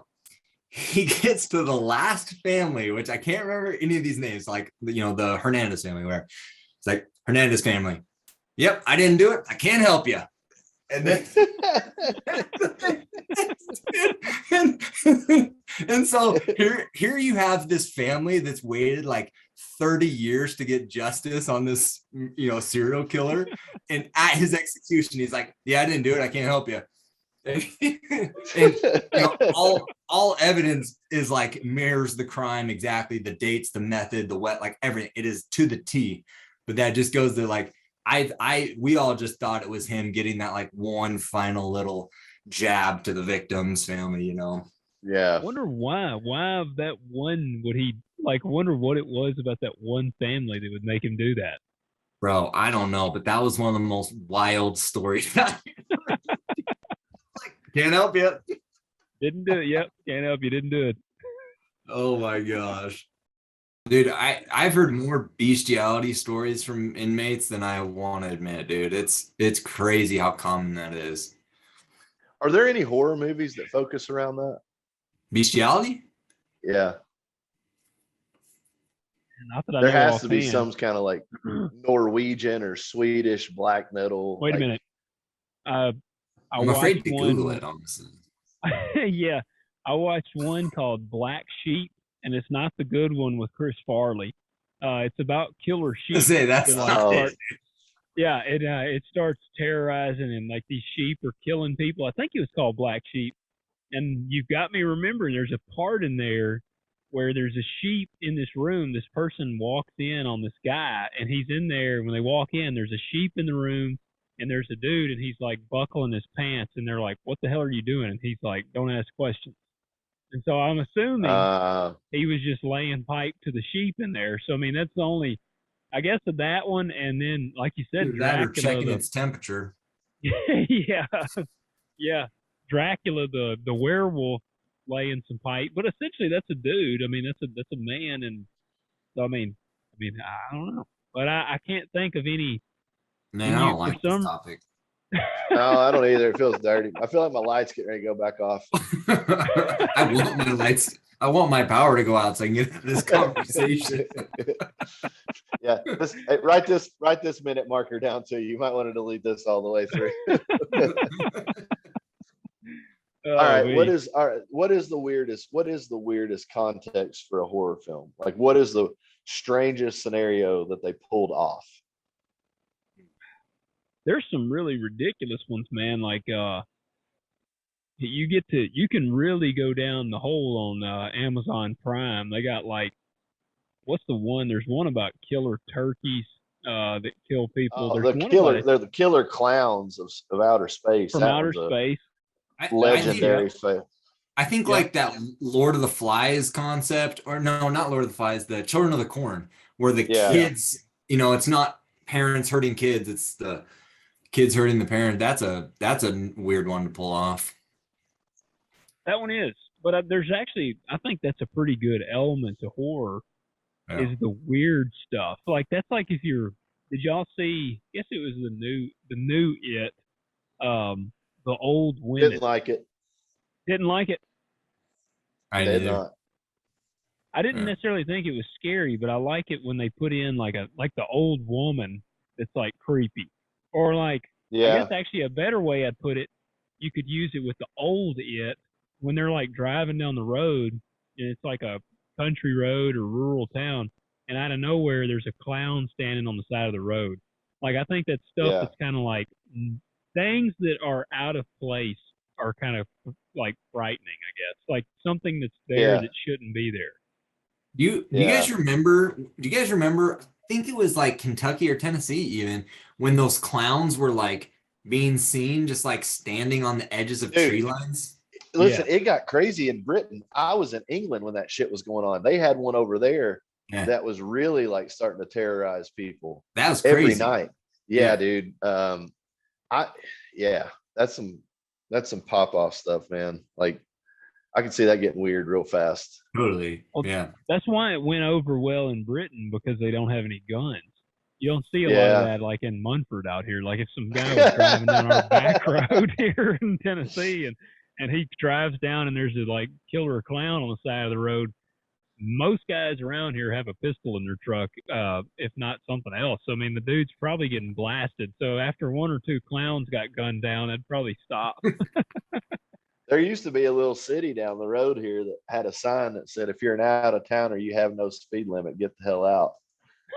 And so I don't know what that meant, but dude, I have this like, if I had like a horror fantasy of like a horror story I could be a part of, it would be a whodunit type of thing where like me and my wife like go to some like, remote Idaho lodge and there's like 20 people there and we get snowed in and next thing you know, like someone's found dead in the hotel lobby and slowly people start dying. Dude, if I could have one of those before I die, man, I'd die the happiest man there is. Have you ever gone to a mystery theater? Like but I want one where people are actually dying. I got you. I feel you, dude. I'm right there with you. We can make that happen. I'm not the killer though. I could get people touched. I just wanted to sound like a rapper for a minute. I've gotten to somewhat portray that. I've got to two things there, man. When I was in high school, we had our drama theater stuff. The first one, actually, when we talked about the Salem witch trials, I was in the play called The Crucible, which is the most boring play in the world if you watch it. To me, I watched it as a kid. I hated it, but I played in it, and I was the drunken like warden. All I remember is like I had a flask I got to pretend to drink out of all the time. But that one. But then I was in one called "And Then There Were None," which is an Agatha Christie book. I love that book. And dude, that play was pretty legit. I played this like mysterious man who ends up at the end. They think I'm the killer, and I unveil my identity at the end, and I'm actually like this detective that's solving the case. The good guy, yeah, man. Like, and I even feigned my death, which is like the most, getting to die in theater was like the greatest thing you could ever receive. But like that one, for some reason, I love like the murder whodunit. Like, me too. Knives Out. Did you see it? Mm-hmm. I enjoyed it, man. I really liked that one. I'm reading I'm reading Murder on the Nile right now. That's another Agatha Christie movie or a book, and it's kind of a continuation of Murder on the Orient Express. I was going to ask if that was good. Yeah, the book is good, the movie's okay, but the new Murder on the Nile movie, like a major Hollywood movie, comes out I think next year. And so I was like, man, I'll read the book before the movie comes out, but I love a good whodunit, man. I just want it to happen to me in real life, dude. What about you? Are you like calling that? What now? Are you wanting a real life whodunit? Man, no. What about like Brandon? Hey, what about like say you're on a plane and it's like a transcontinental flight. You're going from 2021. Like, yeah, you're a transgender flight there. You're going from like New York to London overnight, and people start dying on an airplane. You're telling me that wouldn't be like just awesome? I think there are aspects like in hindsight where I could discuss it as awesome, like it's my heroism. Yeah. And taking the control of the airplane and flying us over the mountain and landing it perfectly. That's a little over the top. Yeah, exactly. That's where this story is going. But I think I think I get what you're saying in a very different way. I think every guy kind of has that hero's wish, like something where you could be for me, it's always going to be Sherlock Holmes and James Bond. Those were characters that my dad introduced me to very young, and kind of like consistent figures in my life throughout movies, TV shows, PBS. I mean, I remember those old Sherlock Holmes and stuff, and then the books and whatnot. But yeah, I think there's always been a part of me that wanted to be a mysterious, like when you said the word a mysterious man, like a mysterious good guy is a character that has an appeal to me. Like somebody who the quiet kind of, you don't need the glamour or the glitz. Like you just do the good work and you work in the shadows. There's always something about that. So from that standpoint of being there and being able to intervene and maybe help somebody figure it out, absolutely yes. But from just like some devilish desire to be around murder and mayhem, absolutely not. Those days are behind me. Well, I'm picturing Austin on an airplane and how like people. Dude, I'm picturing randomly... Austin with a cummerbund. I'm picturing Austin with a cummerbund at some kind of party social. It's a very high-end dinner party. I agree. Yeah, exactly. And it's always the rich white guy because that is such a rich white guy crime. All right, well then here's how I'm picturing Austin then. It's like this very fancy, rich party with all kinds of very rich white people. Let me establish that. I don't really belong. I don't really belong there, but I somehow got an invite. But then I get those tickets too, Austin. I get those tickets too. Like I couldn't buy the ticket I am holding. Well, that's what. So then some dead bodies start turning up. Austin gets really pumped up, but then the lights flicker. Like you're firing up, the lights flicker, and then Austin, the lights come back on, and there's a dagger in his chest, and he's like, "Damn it, they got me!" And then that's the end, man. Like that's you don't want to. That's be the bad side. The thing you missed is when the dagger would have hit me in the back. Because when the lights flickered, I'd have been out of there. See ya. Like, I ain't doing this. All right. Tell us the rundown on the Austin's opening the window. He's making sure make sure there ain't no like dude out there in the window, man. I already did. I whispered to him, go away. There you go. Pedophile. So you don't want, are you on the second story? Do you have two stories? No, man, this is a single story here. Okay, I was gonna say like the typical, you look down and see the dude standing by the clothesline, like Michael Myers looking up. Yeah, dude, see some boot tracks. Tell us the story about the two dudes that were like enamored. Yeah, with Scream. Yeah, the one dude's name was Tori Adamczyk. Oh, and Brian Draper. That's right. So, let me see the year too, because I'm enjoying this, like the Jamie on the show here. I need this, man. I need somebody to do this. Well, the crazy thing is these kids were my age. They're born in 89. They went to high school in Eastern Idaho. I'm trying to find the crime. I think it was 2006 because we were in high school when this happened. So there's these two dudes, best friends, kind of like outcasts a little bit, like didn't have a ton of like social life, but became so obsessed with scary movies. Like come home from school, watch scary movies. Weekends, binge scary movies. Their rooms were like scary movie posters. They had the Scream mask, the Halloween mask, the movie props, like literally their whole lives became so wrapped around these fictional scary movie characters that it honestly, dude, is kind of cheesy as this sounds. I think it like kind of took over their mind, because so they're virgins.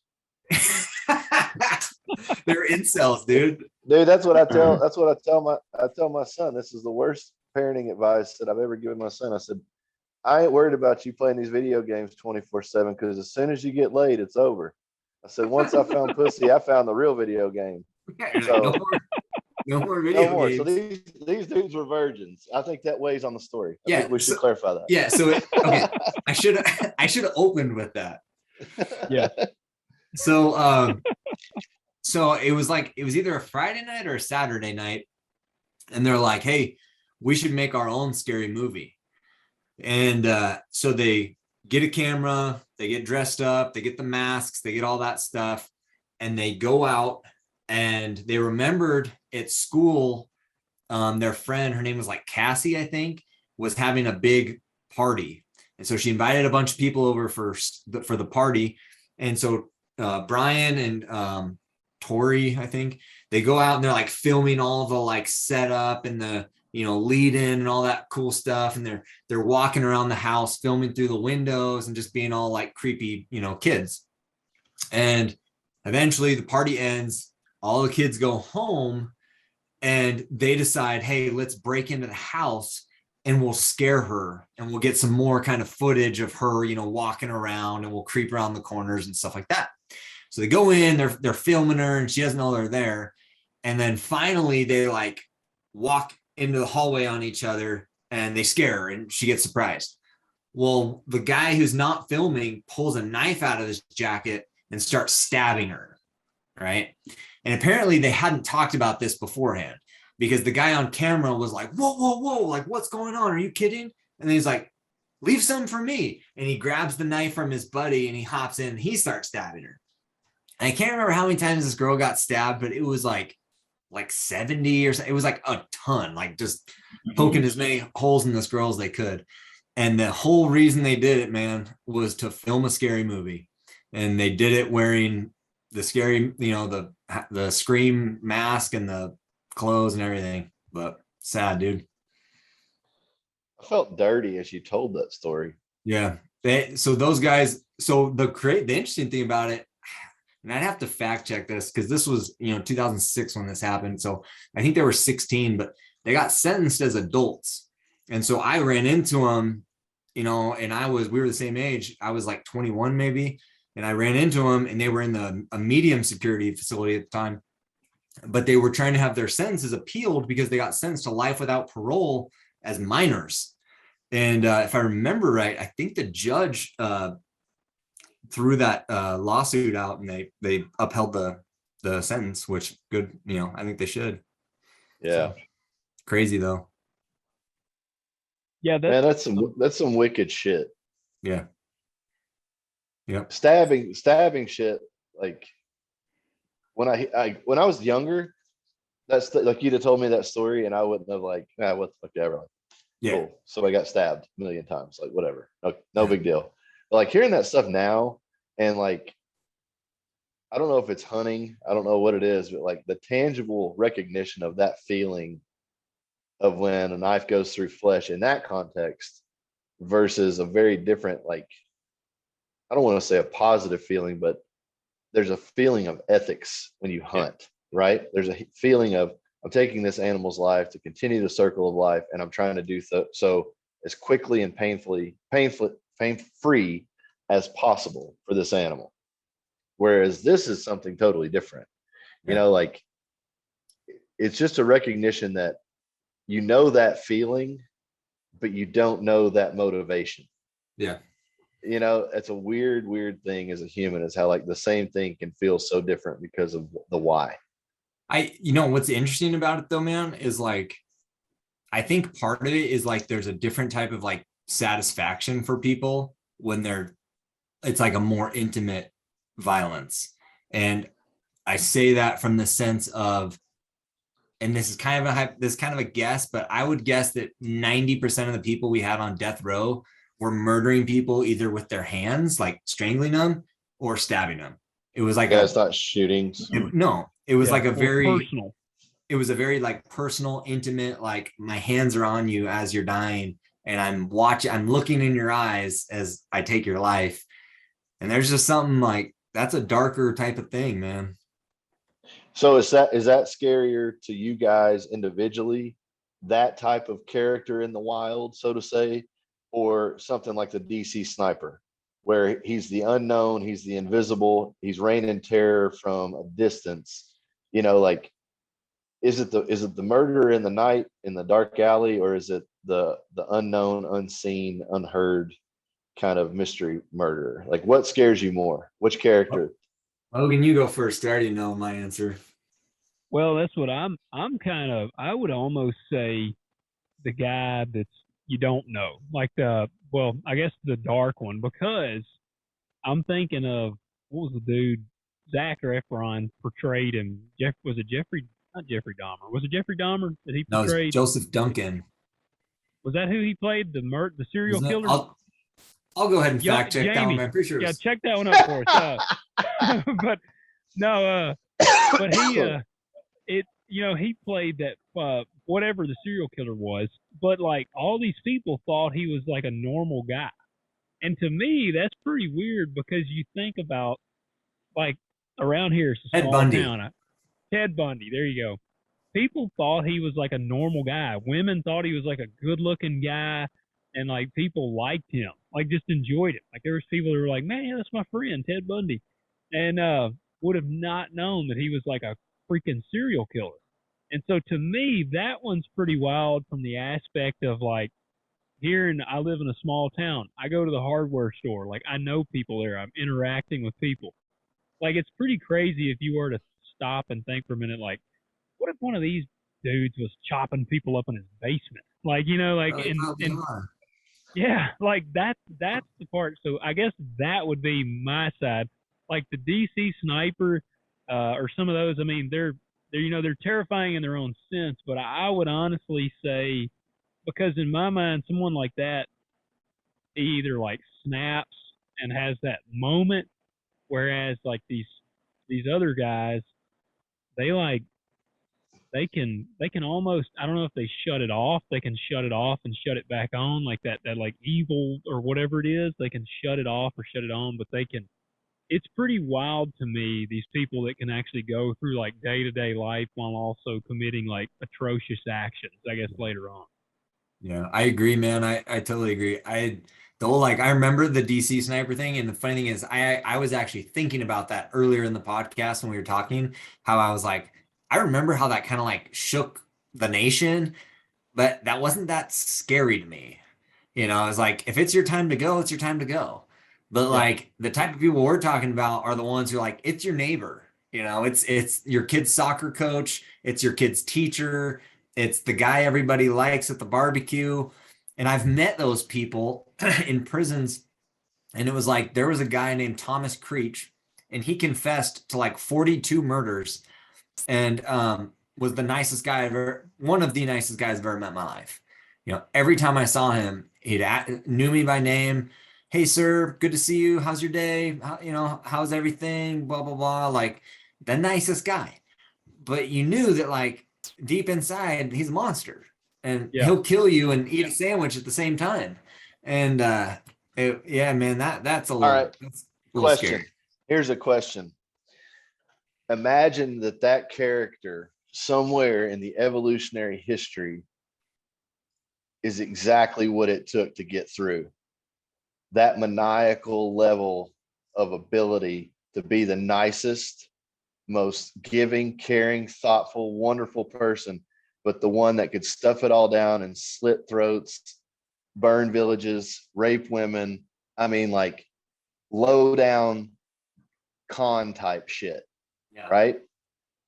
What if that characteristic is the only reason that we're alive? Because a very interesting statistic is that like most every person alive is somewhat here because of rape. Like it's a very crazy, cruel statistic when you look about history and the history of conquering and that kind of thing. But we have to admit that there is something in guys like us that separates us from modern day society. So what if a brain like that 5,000 years ago was conqueror and king, and society just became something else, where this guy's fucked from birth because he was wired for 5,000 years ago? Yeah, man, that's, I guess the way I would look at it is almost like the movie we talked about, American Psycho. And it's something I've always said, I think, and that actually might be the reason why. Like I've never thought about it from that aspect, which like Austin did the mind blown thing, and I'm like, I'm with you, because that makes me, I've always said the thing about evil and these things like that is all humans at their core have the capability of like ultra evil. Like I really believe I think so. Yeah, like I Dude, think I guarantee you, every one of us as fathers nothing else has to be said beyond that. Like, Yeah. every one of us, and probably excitedly so because of all the times that we couldn't before, if something presented itself, there would be a reckoning of, this is my chance to stamp out evil. You know what I mean? Like, and I don't say that braggadocio, like, I say that as honestly as having had those feelings before, from a protective nature, just of empathy for other stories, like seeing somebody's child being hurt or somebody's spouse being raped or kidnapped, or, those type of things elicit a very strong reaction within me. And I think that it may be to the same kind of sentiment that Austin was talking about with the whodunit kind of situation. There is a part of me that would like, if I could catch a truly bad guy, then I would have, that would be a positive feeling for me outside of the emotions from it. Like, in the simplest sense of a +1, the earth is probably a little better because this piece of shit isn't here anymore. Not saying that I ever hope that happens, but I hope that if it happens, I'm the one that can make a difference in that situation. Yeah. That makes me think of the movie. Have y'all seen Mystic River? Yeah, dude. Oh man, you haven't seen that, Austin? Man, it's a solid movie, but there's a part in there. Tim Robbins he gets molested as a child, and I'm dropping a major spoiler, but I mean the movie's been out for like 30 years, so you've had time. Still to see damn good. I watched it not that long ago, and it holds up. Oh, I love that movie. It's a great movie, but Tim Robbins, he gets molested as a child, and they basically think that he's murdered this girl, and he comes upon a dude that's basically molesting a child, like in a car, and he beats this guy, like he pulls him out and basically punches his head flat, like he like beats this dude to death. I mean, I would say like hamburger meets his head, and that's exactly what I was thinking of, like when you were talking about that, like that like if some guy happened upon this dude bashing this dude's head into like nothing, they'd be like, my God, like what is this? But at his core, I mean, so the action itself of him just flattening this guy's head, somebody could be like, well, that's evil, but he's stamping out evil. So like that's why I say we're all capable of it. I feel like if we're here, like we're here today because people, like Brandon was saying, we're here today because people were capable of doing the things necessary to survive. And I'm obviously not saying that in a sense to like condone evil actions. Like I don't mean that in any sense, but here's the thing too. I think, because I had a weird kind of feeling even talking about that, and like, in the name of what you're about with your podcast and so on and so forth, I think there is a real life discussion that needs to be said, that I think, especially and not to try to like tote some flag or pat some glory on my back. I think we are different character type men. And I don't mean character as in like what we believe. I mean characters in like, I think we are bigger than life personalities. I think we have bigger than life lives. I think that we are go-getters and, outdoorsmen and hunters, and we have these strong emotions because those things actually mattered up until very, very, very, very, very recently in the human experience. I think those things are deeply inlaid. And I think that we should all actually be proud, in not saying that you want to harm someone or bring harm to someone, but in the very common sense of, I feel like I'm a protector and a provider. And part of that service is to consider these situations of which I must protect or provide. Like what levels would I draw the line at? Because if you don't think about these things, not in a frantic, anxious kind of way, but in a realistic, like what if kind of situation, you're reacting. And I think being proactive in a life like we live is very, very important. So I don't know. I just want to go back and say that, because I think to clarify that I don't think it is I know that you get it, but some asshole listen to this that's trying to make it sound like, I think killing somebody is a good thing. I think that there are terrible people that should be killed. Absolutely. But I'd also think that as a man that believes the things that I believe and feels the things that I feel, I think it's something that we should not be skittish to talk about protecting our family. I mean, I just feel I felt like a pussy Well, tiptoeing around that. So I just wanted to clarify. Here's why I can nod my head and say I get it, is because I would bet, if I had to estimate, I've had probably, give or take, a couple, maybe like 500. I probably had like 500 violent incidences in prison where I was like inflicting violence on somebody, right? Yep. And there, out of that, I would say I can count maybe 3 where I feel like I might have only acted out of like my own personal anger, right? Yeah. So there's 497 where I was doing something to either protect someone else or protect them. And Right. And so yeah, like, dude, there were so many times where it was like I'd see a staff member get like hurt or, stabbed or smashed or whatever, and it was like, you kind of have that feeling of like, well, if someone's gonna go do this, like, it's gonna be me. Like, we're not Right. gonna draw straws to find out like who's gonna be the first one to go in and like take this guy out. Like, it's me. You know what I mean? And same as you. Like, I don't say that as like a way to like brag. I say that from a sense of like, I have your back on this one because I get it, man. I've made that decision consciously 500 times before, and I sleep just fine at night after doing that. Sure. Well, that makes me think of when I had Brady on. He said something that was really cool to me, that stood out to me, and he talked about. I'm talking about Brady Cervantes.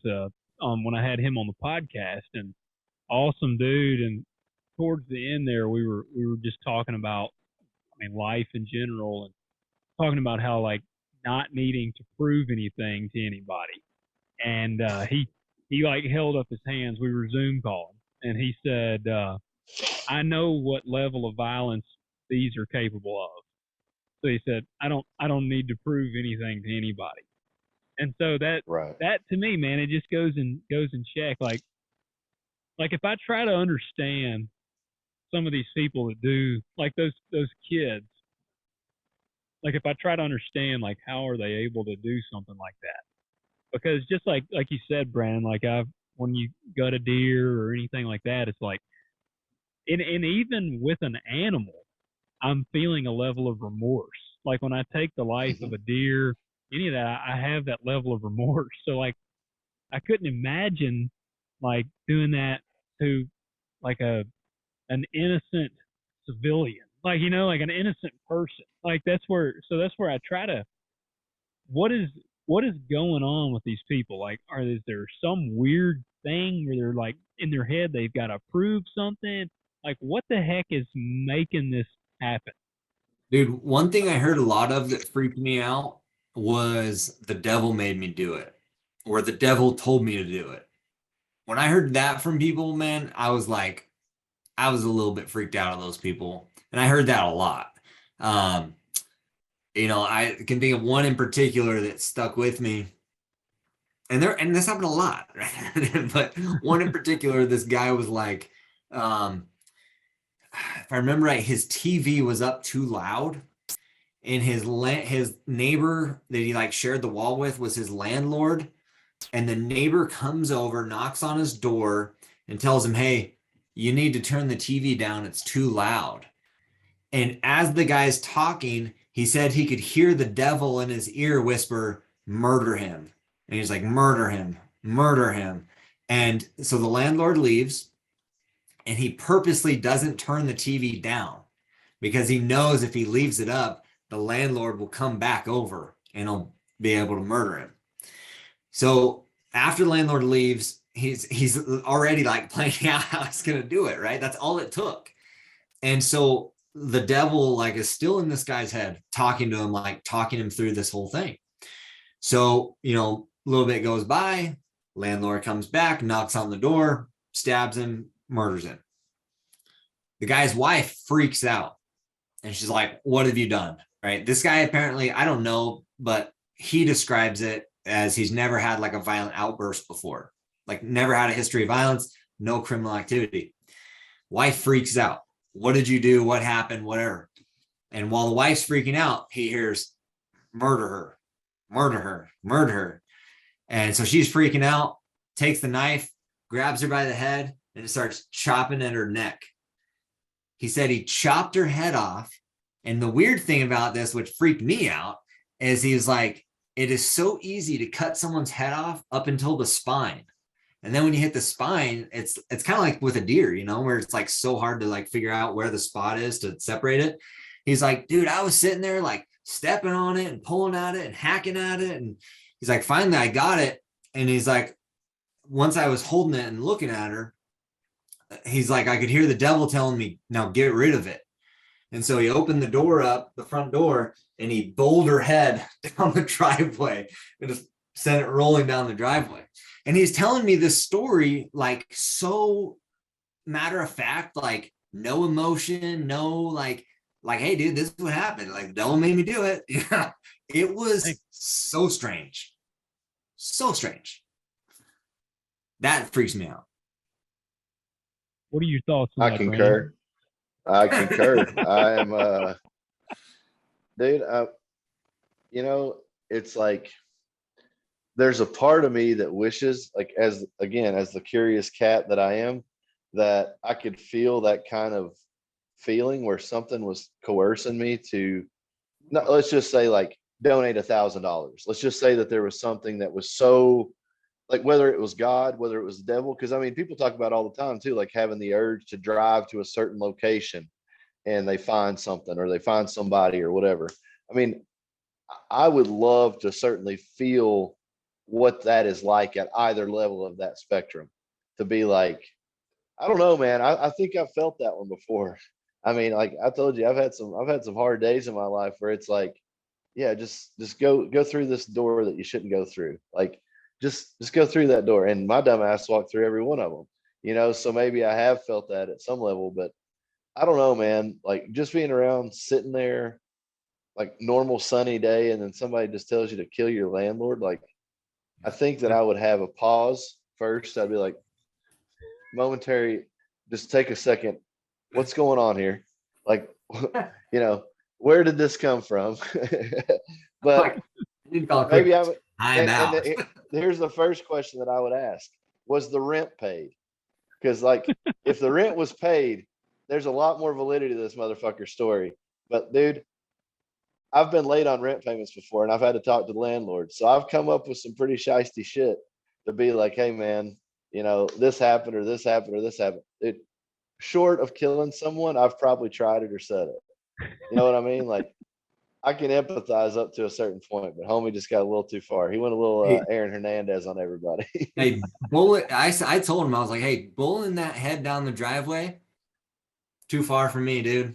You ain't gotta go. Yeah, you know, you ain't gotta go into all those details, bro.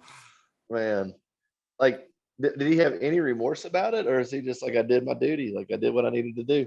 Yeah, man. He act like, and that was the thing, is like, he's telling me he'd never had a violent outburst or like any type of criminal history, but then he was saying it to me like it was so just like I would describe you going to the grocery store, you know, just like. How close have you been to snapping like that before? Like, not necessarily like killing somebody, but just like life is just getting you to, like, life is just kicking you in the dick.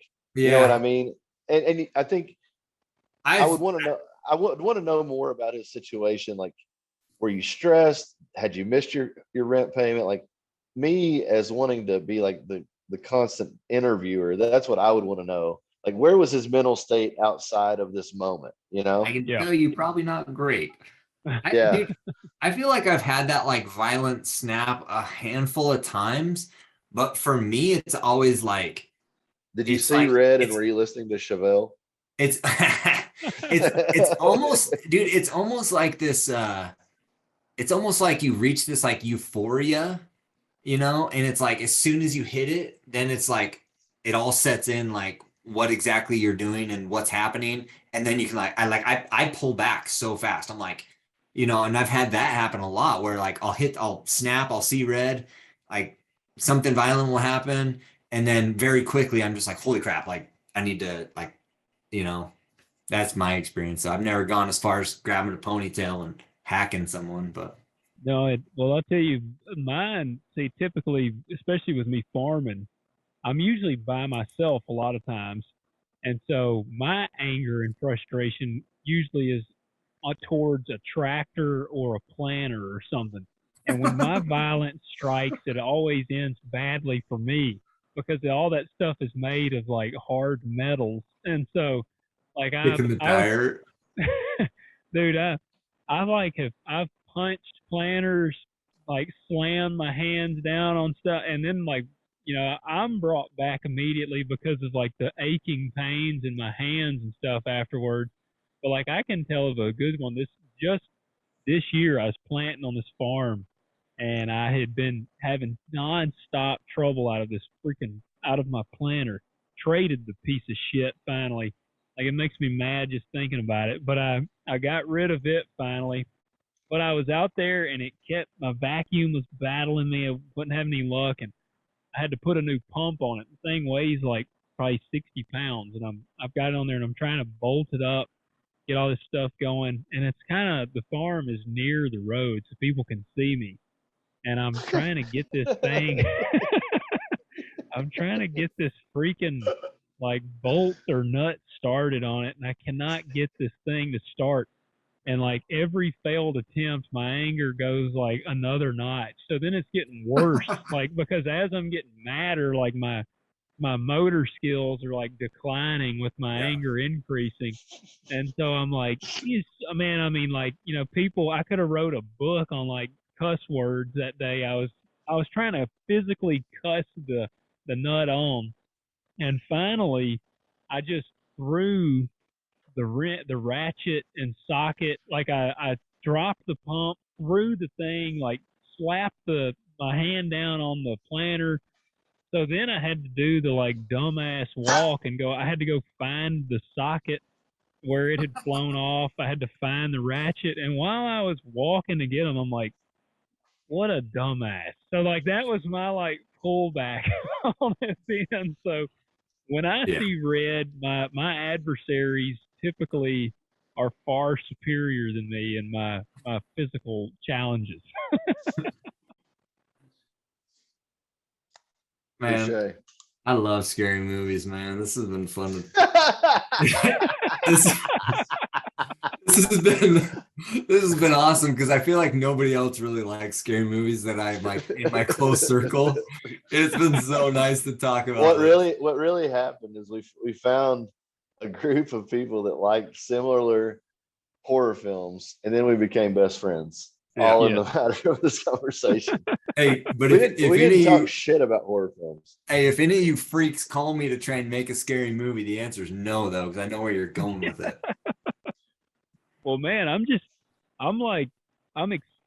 enjoyed it, man. Like I said, it's been fun, and it was really cool, man. I got to tell you, Brandon's weird light issue, like kind of the icing on the cake, man. That was so freaking terrible. How are we not going to talk about everybody's favorite horror film or like horror character? Like who's your guy? Who's your character? Can I call timeout before we talk about this? Sure. Yeah. What is it? What's up? Hey, 100% serious on this, okay? Hear me out. Ready? I want verbal confirmation from both of you. I'm ready. Ready. All right, listen. The most haunted place in Idaho is called the Old Penitentiary. It's like this crazy stone penitentiary in downtown Boise. They've done like ghost adventures, ghost hunters, every ghost show on TV. They've done episodes out here. Every few months, they hold, what's it called? They hold they have a funny name for it, where you come out to the old pen, you do a tour, you eat dinner, and then you sleep in the cells at the old pen. Yeah. And you have like this haunted experience. If I pay for you guys to fly out and buy the thing, come out and we do a podcast in the old pen. I'm in. 100%. I'm in. Yep. Let's do it. Dude, Make let's it do happen. mushrooms while we're doing it. Let's do mushrooms. Well, no, because then you'll be like, hey, let's make a scary movie. No, I'm out. Dude, listen, 100%. I'll do my thing, you do yours. That's what I'll put at it, but I'll be there. Hey, I'm I in. love you I'm guys in. to it. I'm looking up when the next one is. I'm buying tickets right now. Amazing. I'm in. Yep. Let's make it happen. That'll be a good one. Idaho in winter would be amazing. Yeah. Sooner the better. And I've never feel been like- there. And honestly, the fall and winter are way more haunted than spring and summer. That's just facts. 100%. Yeah. 100%. Logan, There is you and I this- are about to Logan and I are about to hit the road together a little bit. We're gonna be Oh, on yeah? the road together. Yeah. Be in Vegas and then we're gonna be in Idaho. Yeah, Idaho. man. We got. Yo, yeah, you just actually, said we Idaho, bro. Like Oh. you already calling back on like it's a motherfucking bullshit right here, dude. It's on camera even. Like what the hell you doing to me? Bro, I'm I put getting, it- dude, I already Hey. put it in the book. Bro. Logan, we're going to open it up to podcast listeners. We're going to put the date out. They can come to it. We'll have a live podcast from There the you go. prison with ghosts. We got to make it Dude. happen. We got to make it happen. I'm 100% in. Maybe we can get Patrick Swayze's ghost on the show. Bro, Dude. the reason that place is so haunted was because they executed a bunch of kids in there back in the day. And so like a lot of the ghost hunter stories and stuff are like them seeing the little like, 10-year-old kids and stuff walking around. True story. My gallbladder just got real fucked up when you started talking like that. Like it just like turned inside out on me. Like I don't know if I'm in. I said I'm in. I'm gonna take me some Alka-Seltzer or something. But dude, I am like, Dude, I got Brandon- winded. Dude, Brandon's I felt getting like I the got blunt hit. of it, man. dude. bro. If I keep talking long enough, I'm gonna like Brandon's whole house is just gonna like combust. It's Yeah. fine. I got that Ouija board over here, boys. It ain't coming today. Not today. Dude. All right, man. I'm excited. So we're gonna be, like I said, guys, you've heard it here. Austin's gonna have us out. We're gonna do a haunted episode. 100%, man. I'll stop doing it now because I'm distracted, but I'm gonna find the next time they do it, dude. And I'll freaking book flights and trips, man. We're doing this. I think that'll be So awesome. good. I think it'll be What's awesome. the best horror series? Period. Go. Austin, you I mean, go we first. got Friday the 13th. We got Nightmare on Elm Street. We got Halloween. We got Scream. Leprechaun. We got Scream. What else we got? Well, I'll tell you. So I love Friday the 13th for the one. I mean, I like the 80s stuff. I love like Stranger Things, but I love the Friday the 13th for that kind of campy style that it's notorious for. I really enjoy that. And like nothing about it is really scary to me. And I mean, it gets really like I'll say I enjoy the first. Yeah, That was good. dude, I enjoy the first like 4 of them pretty good. Yeah. But now Halloween, I love the first and second one. I hate the third one because it's not even Michael Myers ain't even in it. And Yeah. But the Right. thing that's going for the remakes, see, I wasn't like just wild about Rob's versions because they were super gory, like we were talking about. I didn't necessarily care that Yeah. much for them, but the music was legit. Like I remember there's one part in there like Tom Sawyer by Rush plays. There's like this semi is like pulling into the gas station, and that's when I was like, yeah, Rob made this one. Like I enjoy the music Yeah. of that newer one, but I don't know. I would say it's a tough, close one between Friday the 13th and Halloween. Hey, yeah. Would you put the Alien series as a horror series? Ooh. Good. Yeah, I would. Because those freaked me out as a kid. They're great movies, and the sequels are all pretty good, even all the way up to like Prometheus and some of the newer ones. Well, Yeah. yeah, I think you're right. And I think they automatically like the Trump genre was sci-fi. So they just kind of got categorized as that. but I would definitely, on the spot say that they are horror trending, if not horror in nature. You know what I mean? Yeah. So that Prometheus might be was a freaking. good one. Austin, did you, Logan? You were into some weird film stuff. Did you ever get into the like the Japanese horror scene? Did you guys ever get into any of that stuff? Like that's a whole genre in and of itself.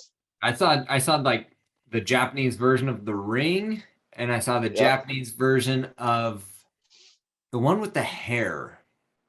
Oh yeah. But I think one of the best horror films of all time is a fairly recent Japanese film. Like it's like critically heralded as like one of the best ever. I think even the Japanese version of The Ring was that way. Yeah, the Ringu. Yeah. The Grudge. That was the one. Yeah. That was Yeah. The Grudge. Yeah. Yeah. Man, I have not watched any of like really much of the Japanese ones. Like I'm more my weird ones is the fact I like Pearl the Harbor. really old Is that why? Pearl Harbor. Yes, yeah, that's the ones I really liked. No, but the old ones. I like the really old stuff. Yeah.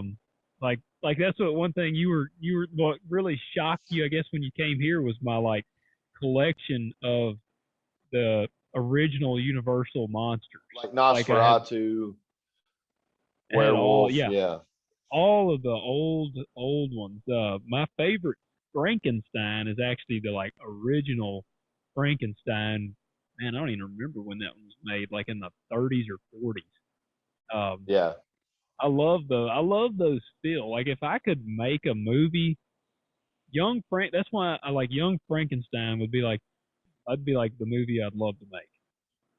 Yeah. What's y'all's take on the remake of The Lost Boys? Dude, I'll tell you what, and this is a diatribe, as you can probably imagine. Once I start speaking, it goes. But I have a real problem with this country's fascination and assumption that people prefer a continuance of an idea rather than new ideas. And what I mean by that is Dodge Chrysler is making a very nice Challenger right now, somewhat as an ode to the original. But somewhere in between, it feels like a very lazy maneuver to me to just make a car that has performance and looks like something that we once fell in love with, instead of saying what is pushing the edge of design, what is pushing the edge of capability, in what our engineering department is. So yeah. I very, very, very fucking much feel that way about film, because one of my favorite things in this world is going to a movie theater and having popcorn and having M&Ms with peanuts in them and Twizzlers and a big freaking Diet Coke with a large refill, and watching a movie that I actually feel like I got my money's worth. Like it used to be, every movie you saw was worth seeing, but you could pick which was better than the other. Anymore, it's like you're just rolling the dice on what a movie's going to be. I mean, there's some people like, Daniel Day-Lewis or that caliber of actor that they're going to be in something quality. That's one of my favorite feelings. So I don't know. I just think that it's important for people to have a connection to the films that they're watching in a way that makes them feel something more than it's a film. Like it connects with them in some way as a human being.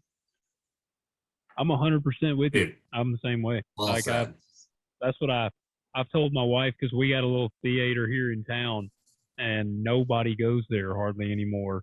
And like COVID rocked it, and now all the movies, almost every movie that comes out now actually has straight to streaming. Like some of them will show in theaters, but they also are streaming. And I told my wife, it's probably been a week ago or 2 weeks ago, we actually talked about this. I told her, I said, I hope this isn't like the death of theaters, like movie theaters, because I'm with you, dude. There's like something about going and sitting in a movie theater, like you said, with your popcorn and the huge freaking screen. You remember the one I sent you the pictures of, the one I said that primarily does, they do old 80s films or like old classics. They do the Halloween marathons in October, but they have the big red curtain that peels back before every movie.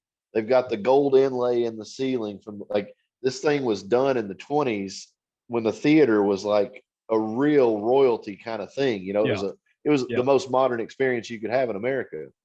So there's something about that to it. There's something about the fact that it's in a prime location and people keep trying to tear it down and turn it into something else, and it keeps thriving because people give a shit just enough to keep it going. But I don't know. I always thought that there was something really like, I love the Humphrey Bogarts. I love that era of film where you had these larger than life characters, and really what I think modeled what the American man or the American woman was. I mean, you know, people strive to be like these movie stars and these characters, and anymore, you know, that's something that's lost. I mean, we've talked about the fact that America doesn't really have unified heroes anymore. We don't have a collective Rocky or a, you know, a Rambo to kind of rally behind and unify behind, or a Babe Ruth even. We don't even have, you know, sports stars at the same level that we used to. So I think a really good movie and a well thought out movie in this day and time could really be something special on a level that maybe somebody behind the camera doesn't even realize. Because let's be honest, like so many things, it's just one project just so you can get to the next one. You know, you got a budget, so you make something and you churn something out, rather than doing something with a passionate design or a passionate thought. Like, you're just putting something out so you can say you did it, you know. And that's where I really have a hard time with a lot of horror films, because that's probably the worst genre for it, because horror junkies want to watch every horror film that comes out for the chance that it's a good one, and they take advantage of that. They prey on it. They can do better. Just write a good fucking story. That's why you need to write one. You know, you made me think of this while you were talking. I think what is often tried but never done like to its fullest extent is the genre like Texas Chainsaw Massacre, where they take a very real, very strange, dark, twisted story and then put that on steroids. And Texas Chainsaw Massacre was one of the scariest movies of all time. And Ed Gein was one of the probably scariest people of all time. And there's a lot of those types of figures that are like those stories that just kind of make your skin crawl. And I'd like to see more of that, because those are the types of things that people can, like, you know, you can sit down and watch and just have that, like, that eerie, just kind of gross, dirty feeling, and then realize, like, man, that is, you know, that could be anybody. I love that. Yeah. I want to see more of that. The Texas Chainsaw Massacre, the original one, that one is a dang, I mean, like a killer horror movie. That was my dad. When I was a kid, that was probably like the first one he showed me. He was like, you got to watch the Texas Chainsaw Massacre, and showed me that one. And that dude, like you said, man, and I think, wasn't it, well, Ed was a real guy. So, I mean, it's based off of a true story, which is why The Strangers, that was an element to why The Strangers was freaky, because I think that was kind of based off of a true story. Yeah. I think it was based around a culmination of stories. You know, there were similarities in all of them, so they just kind of wrapped the worst parts of all of them into one. Dude, I don't know. Do you think that, you know, this is something I heard a pretty interesting conversation. I was sitting in a bar, and these guys were talking about the erasing of the serial killer because of modern technology. You know, like the way that they can, you know, triangulate somebody so instantaneously. Do you think that there will be a romanticism for a narcissistic individual that's going to carry out murder to try to beat the system as the system gets more intelligent and more capable of tracking them down? Do you think that there will be some element of a challenge, or do you think that we'll see the serial killer disappear? I'm currently Googling active serial killers in the US to have an answer to that. God dang, you're just like, you were freaking on it, dude. He is, man. You're hired. You're hired. You're young Austin. Yeah. The powerful young Austin. I think I definitely think it's romanticized in the fact that already, like podcasts, for instance, you get on like a podcast app. How many true crime podcasts are there? And like now Holy shit. documentaries, dude, like true crime, like people are obsessed with like serial killers and like murderers and things like that. So I definitely think it's got like this, I guess, like you said, a weird romanticized thing to it. Um, I don't know. I don't know, dude. It's Okay, here you go. Let's hear your guesses because I have, according, and who knows how accurate What do they this source classify? What do is. they classify? Yeah, yeah, the National Enquirer. What do Yeah. they what do they classify a serial killer? More than 3 or more than 4? I was always told more than 3 by my serial Okay. killer friends. Okay, by yourself. Yeah, I got you. My Pick it up cause with the yes. button.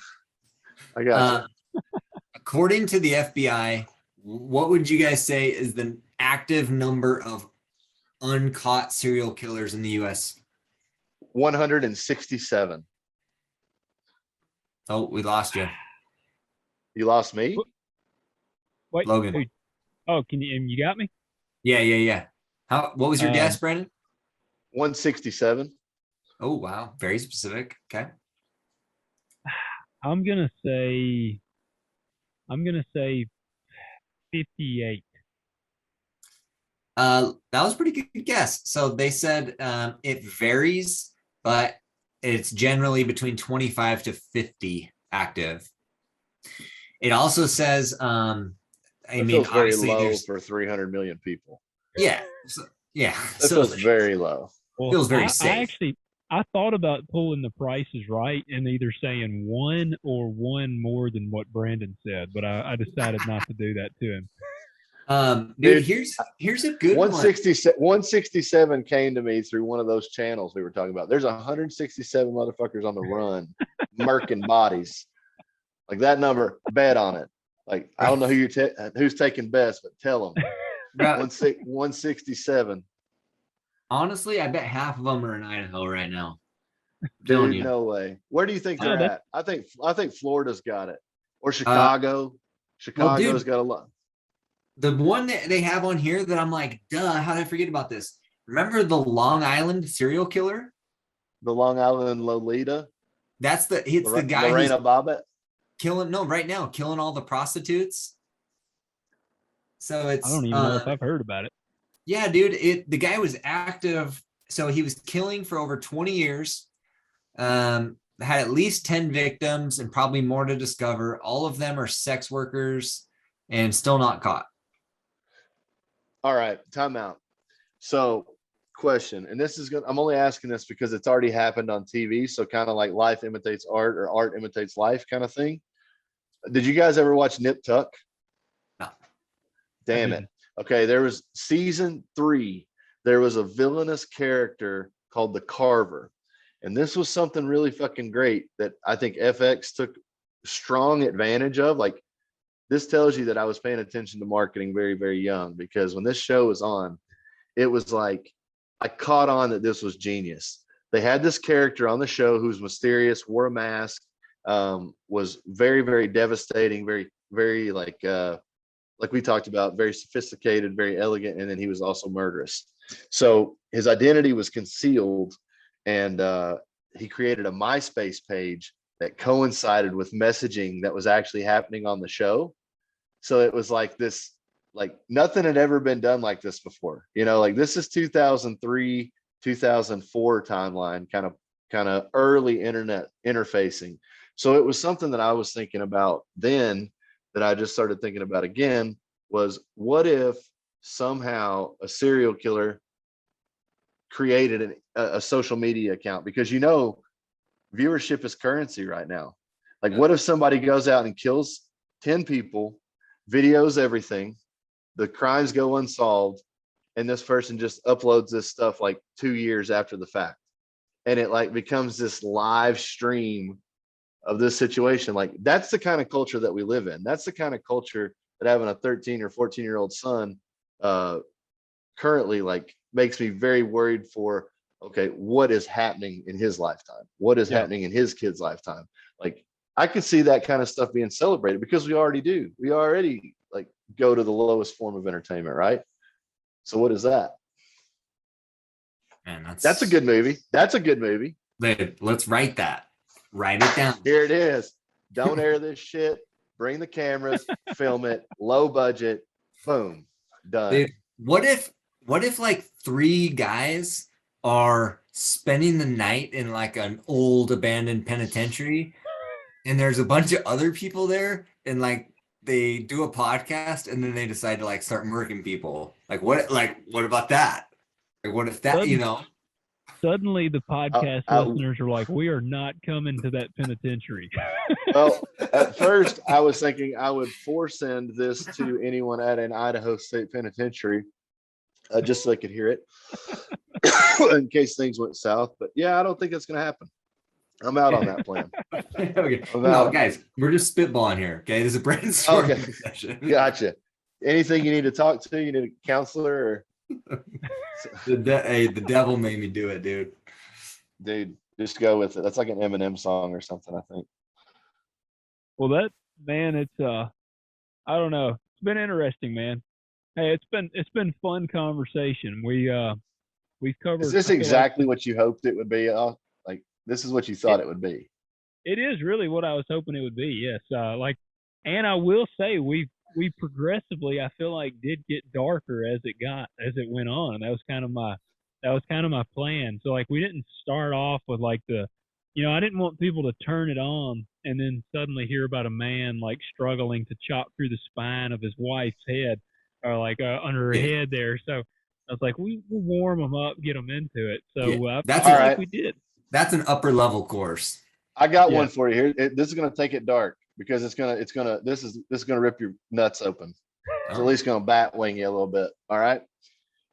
What serial killer do you have a fascination with above the others, and why? Man, I'll be honest, I got a boring response. I don't really know about many of the serial killers. I only know about Ted Bundy for the most part because I watched his thing, the documentary, and then I know about the one that made Joe Dirt put lotion on his skin, and that's kind of like the extent of my serial killer repertoire or whatever you want to call it. Damn. Oh my God. What about you, Austin? What about you? I'm into the ghost. I like the ghost supernatural stuff. I don't really get into the serial killer aspect that much. I guess that's why my answer's kind of lame on that one. I'm a little less psycho than you two, is what I'm trying to say. Well, dude, I got two. One which I don't know if you can classify him as a serial killer, but Charles Manson. Okay. Why? I read that Chaos book, man, and that had my brain so twisted up. So do you think he was innocent victim? Do you think he was guilty player, or do you think he was maniacal murderer? I think they took somebody with an already broken, susceptible personality and, broken childhood, all those things, like identified the perfect person they could manipulate. And charismatic. And I think he honestly sounds like he was a victim of a cruel drug testing experimentation. Yeah. Did you ever did you ever see any of his stuff? And again, like thinking of it as this is a crazy person speaking, but did you ever find moments of clarity in what he was saying? I don't know if I'd go that far. No. You don't think so? Like in some of the aspects where he was talking about like the red pill stuff, like don't take this pill. And I didn't know there was any pill until you told me to take, that kind of thing. Like, I think he was tuned in. I don't know if it was by proxy of what, because I read Chaos too, and that book would at least lead me to believe that the government had in some way, some influence over his psychology. Yeah. Like, I think honestly, I think at that point the cheese had slid all the way off the cracker. and, and he was just talking, dude, just talking shit. And some of it sounded like it made sense, but I think it was gonzo, man. Yeah. Because even when you hear him now, he's, some of the stuff he says makes sense. I think If you hear him now, it's a ghost. Yeah, it's a figment of, well, yeah, today. Yeah. But the other one who Austin over here talking to fucking Manson on the daily. Hey, bro, you know what I'm saying? The dark arts, baby.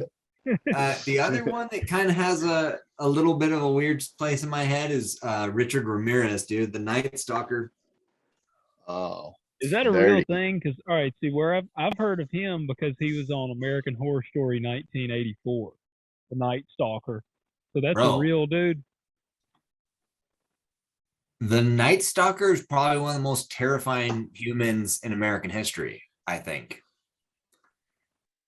I guess my thing with the Night Stalker is probably just the fact that if you could embody, I've met a lot of like evil people, but I've never met somebody so evil that I was like, man, he might be the devil in human form.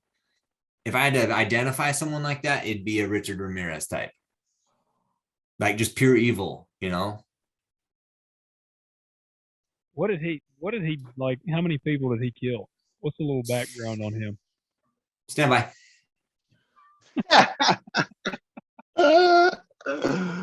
Oh man! While he's pulling that up, Brandon. Oh, you already got it. All right, bro. I already got it. I'm getting better. You're too good at this job, man. So at least 14 people, tortured dozens more, raped dozens. The thing that freaks me out about him is he did not care about skin color, age, sex. Like it didn't matter if you were a young kid or some of his victims that he raped and murdered were like 80-year-old grandmas. He just did not care. It was break in the middle of the night, torture you, rape you, murder you, and sneak out. Yeah. Terrifying, dude. I mean, terrifying. Yeah. What about you, Brandon? You asked that question, so you must have someone in that. And you said Jack the Ripper. Yeah, I think that's my number one. Just there's a mysterious factor to him. There's a mysterious factor to the Zodiac Killer. I think there was a breakthrough very recently in the Zodiac Killer case. I think somebody actually broke the code, if I'm not mistaken. But anyhow, those two always kind of captivated me somewhat. Jack the Ripper more so because I was really, really tied into, like I said, Sherlock Holmes as a kid. So that kind of time and era in London / Britain is very, very romanticized to me. I've been over there. I've seen the areas. I've done the ghost tours over there and stuff. And like, it's a very, very interesting place. And it still feels very, very heavy to me. Like when I was there, like I enjoyed it from a creepy level. Just thought it felt very like there's parts of New Orleans that feel that way to me too. There's a different ambiance or feeling around them. But I think more in a modern kind of murder sense. I think for me it's either got to be Bundy or Gacy. Gacy really kind of freaked me out with the clown stuff. The duality of like the super nice guy, the funny guy, the guy that owned the businesses and everybody's friend, and then just the dirty, So he was a creep.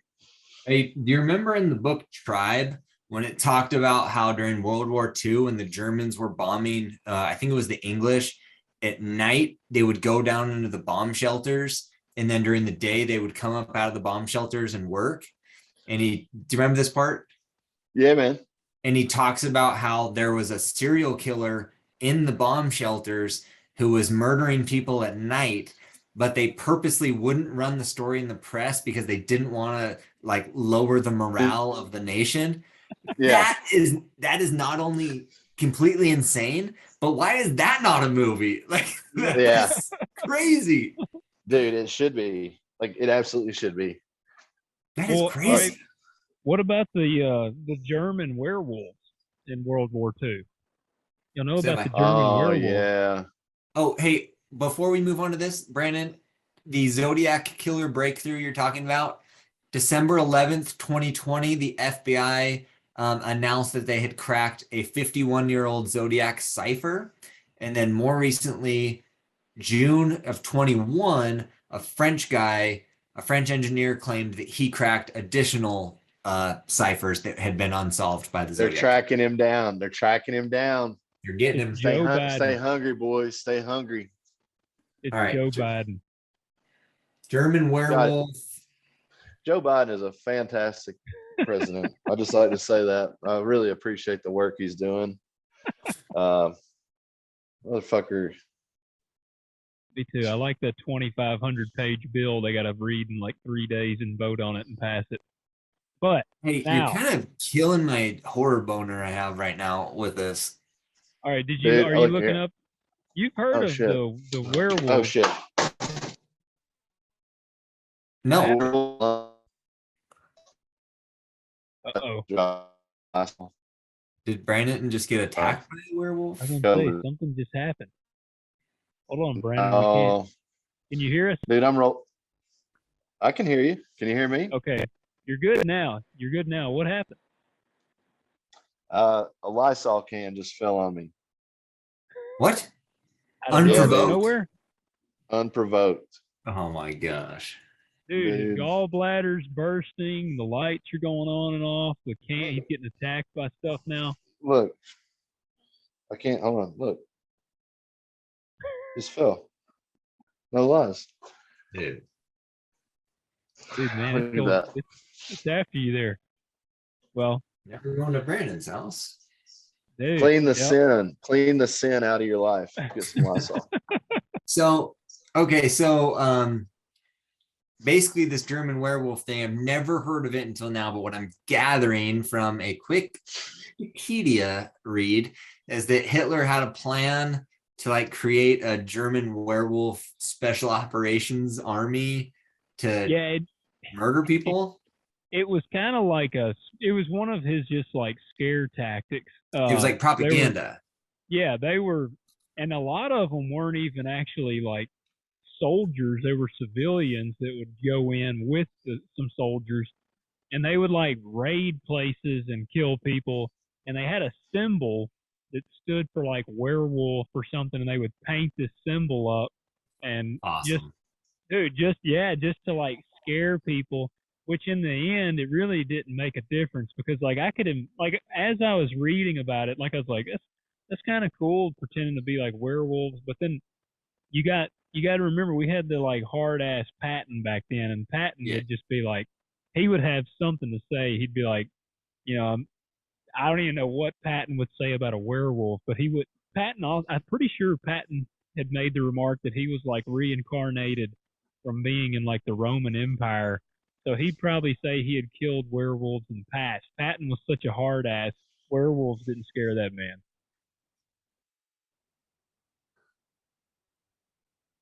God bless America. I wish we had more like him, man. I need more. Shit. We just need somebody doing something worth of shit and get in government. Dude, I think it all starts honestly. If we want to be the change we want to see in the world, it all starts at the old Idaho Penitentiary, with 3 handsome men spending the night together. There you Dude, this sounds like an OnlyFans hit. I'm telling you right now.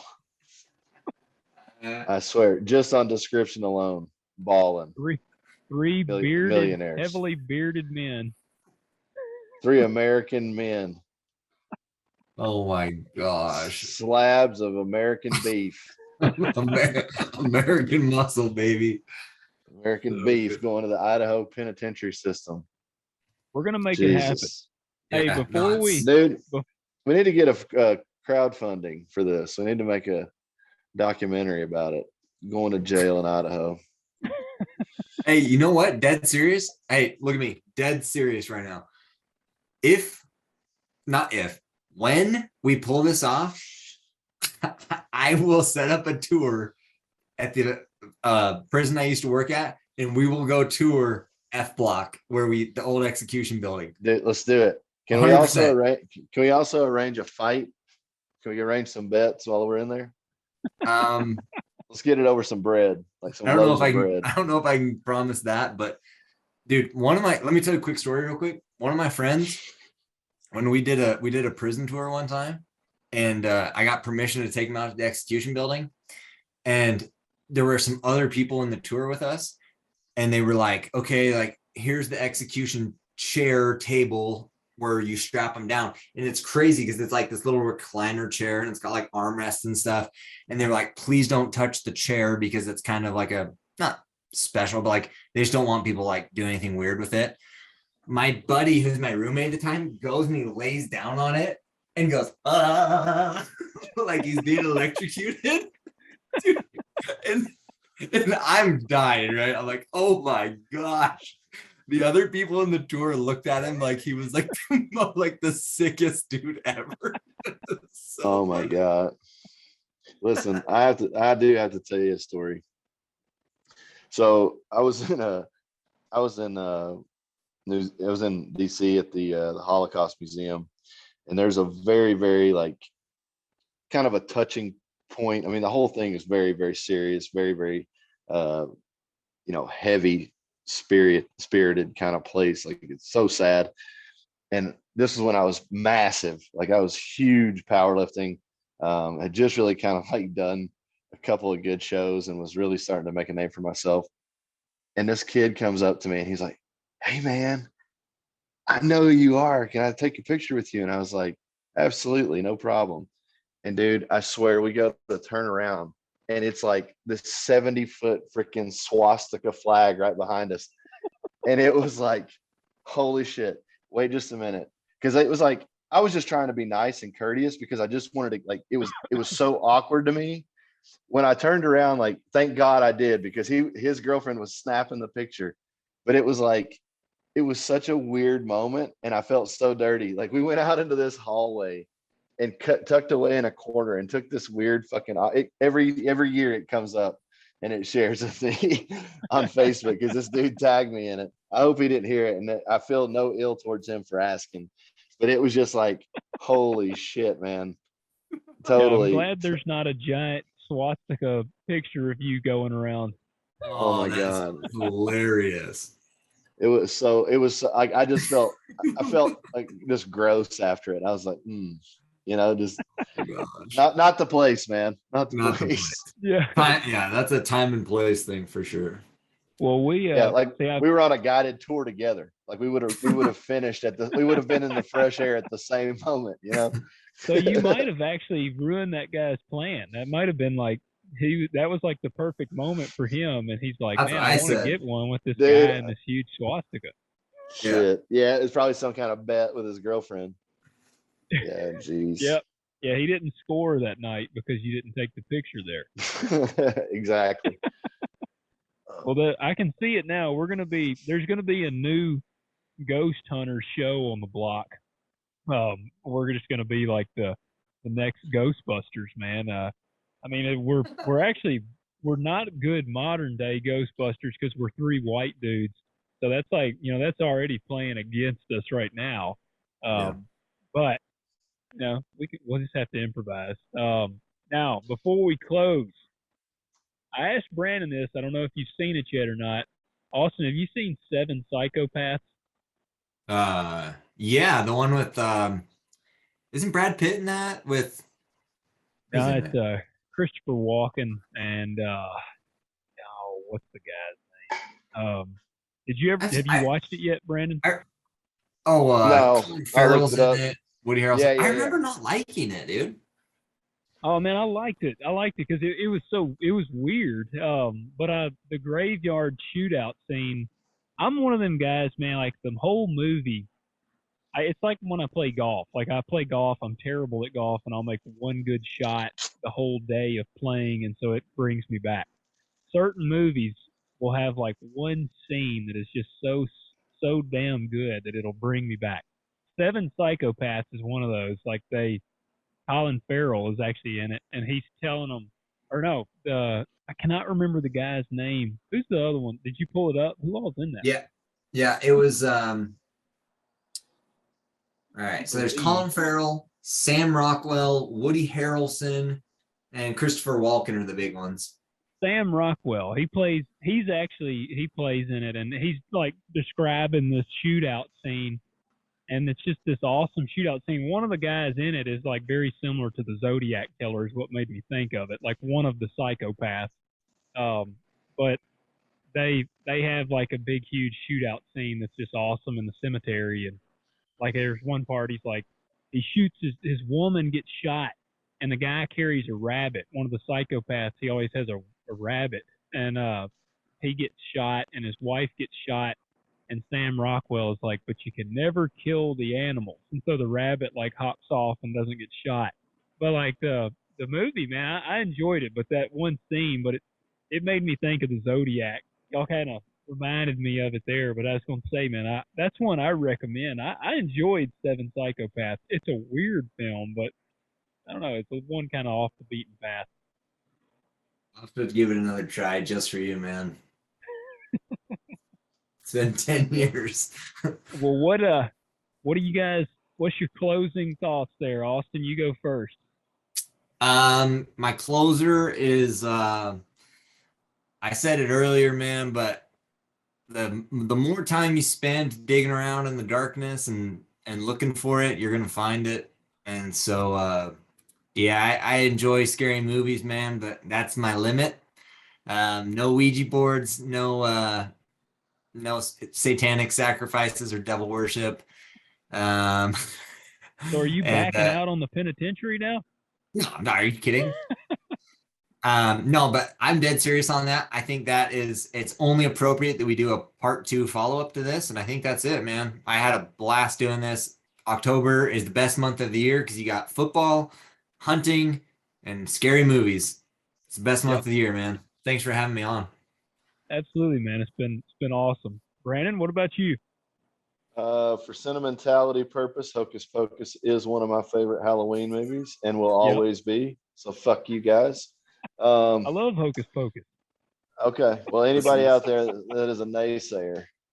No, I think it's cool that, you know, through all this shit, there's 3 dudes here talking about horror films, and, you know, obviously it's had some kind of impact on our lives, whether it's just memories that we had when we were younger, the fascination with the unknown or whatever. It's a cool topic. It was a cool night. The conversation went all over the place, which I expected and enjoyed. I don't know, man. I just appreciate this kind of stuff more and more as I get older. I mean, I know that sounds probably kind of silly, but I didn't care about the same shit at 30 that I do nearing 40. And, you know, I appreciate these conversations and the movies. So they were part of my childhood and stuff. So it's cool. Awesome, man. Well, yeah, well, that's how I am. Like it's, you know, I get on here, and I mean, this has been fun for me because it'd be like, I feel like we had the same conversation we would have if I just were to call you, or like y'all came hung out. Like it's not like, I don't feel like this is really, we're doing this for a podcast as much as we are just, like you said, 3 dudes talking. And I mean, yeah, man, Halloween, October, it's one of my favorite times of the year. Listen, there's no doubt that between the 3 of us, one of the stories that we told should at least be written down. Like, as far as, you know, discussing the serial killer in the bunker, reframe that however you want to. It's a story in a war. You know what I mean? Yeah. Like, dude, motherfuckers sit around and get rich off this shit all the time. Let's do it. I don't care if we have to cosplay this shit. Let's go. The best moment of the night though was Brandon's lights going out during my prison story and his eyes looking like they had a red glow. Dude, I was done. I was like, well, I'm gonna say a Hail Mary and check out. This is getting dark, dude. Dude, I'm telling you, we're being called to it. There's a story here. There's a story that needs to be told in a movie that needs to be made. I got $600. That's my budget. Well, dude, I'm telling you, that made it. Like, I suck at like staying up on getting these videos edited. Like I'm always on time with the audio podcast, but I'm not good at putting up the video. But I'm gonna have to get this one put up so people can experience the darkness that is, and see the reflection of his sunglasses. It's funny. I've been all over this garage. Like I've been all over this thing trying to have a place for my phone. Oh, man. All right, you guys. Man, thank y'all for coming Thank on. you. Guys, I hope y'all have enjoyed this episode. It has been fun. I hope we've fired you up for the Halloween month, and this was like I said, a lot of fun. And if you don't know Brandon and Austin's backstories, we didn't get into that because they've already shared them on the show. So go back, and I don't remember the numbers offhand, but just go back. Their stories are on here. But I hope you guys have enjoyed it, and I hope we piqued your interest in the unknown. And guys, hope y'all have a good one, and hope y'all have a happy Halloween.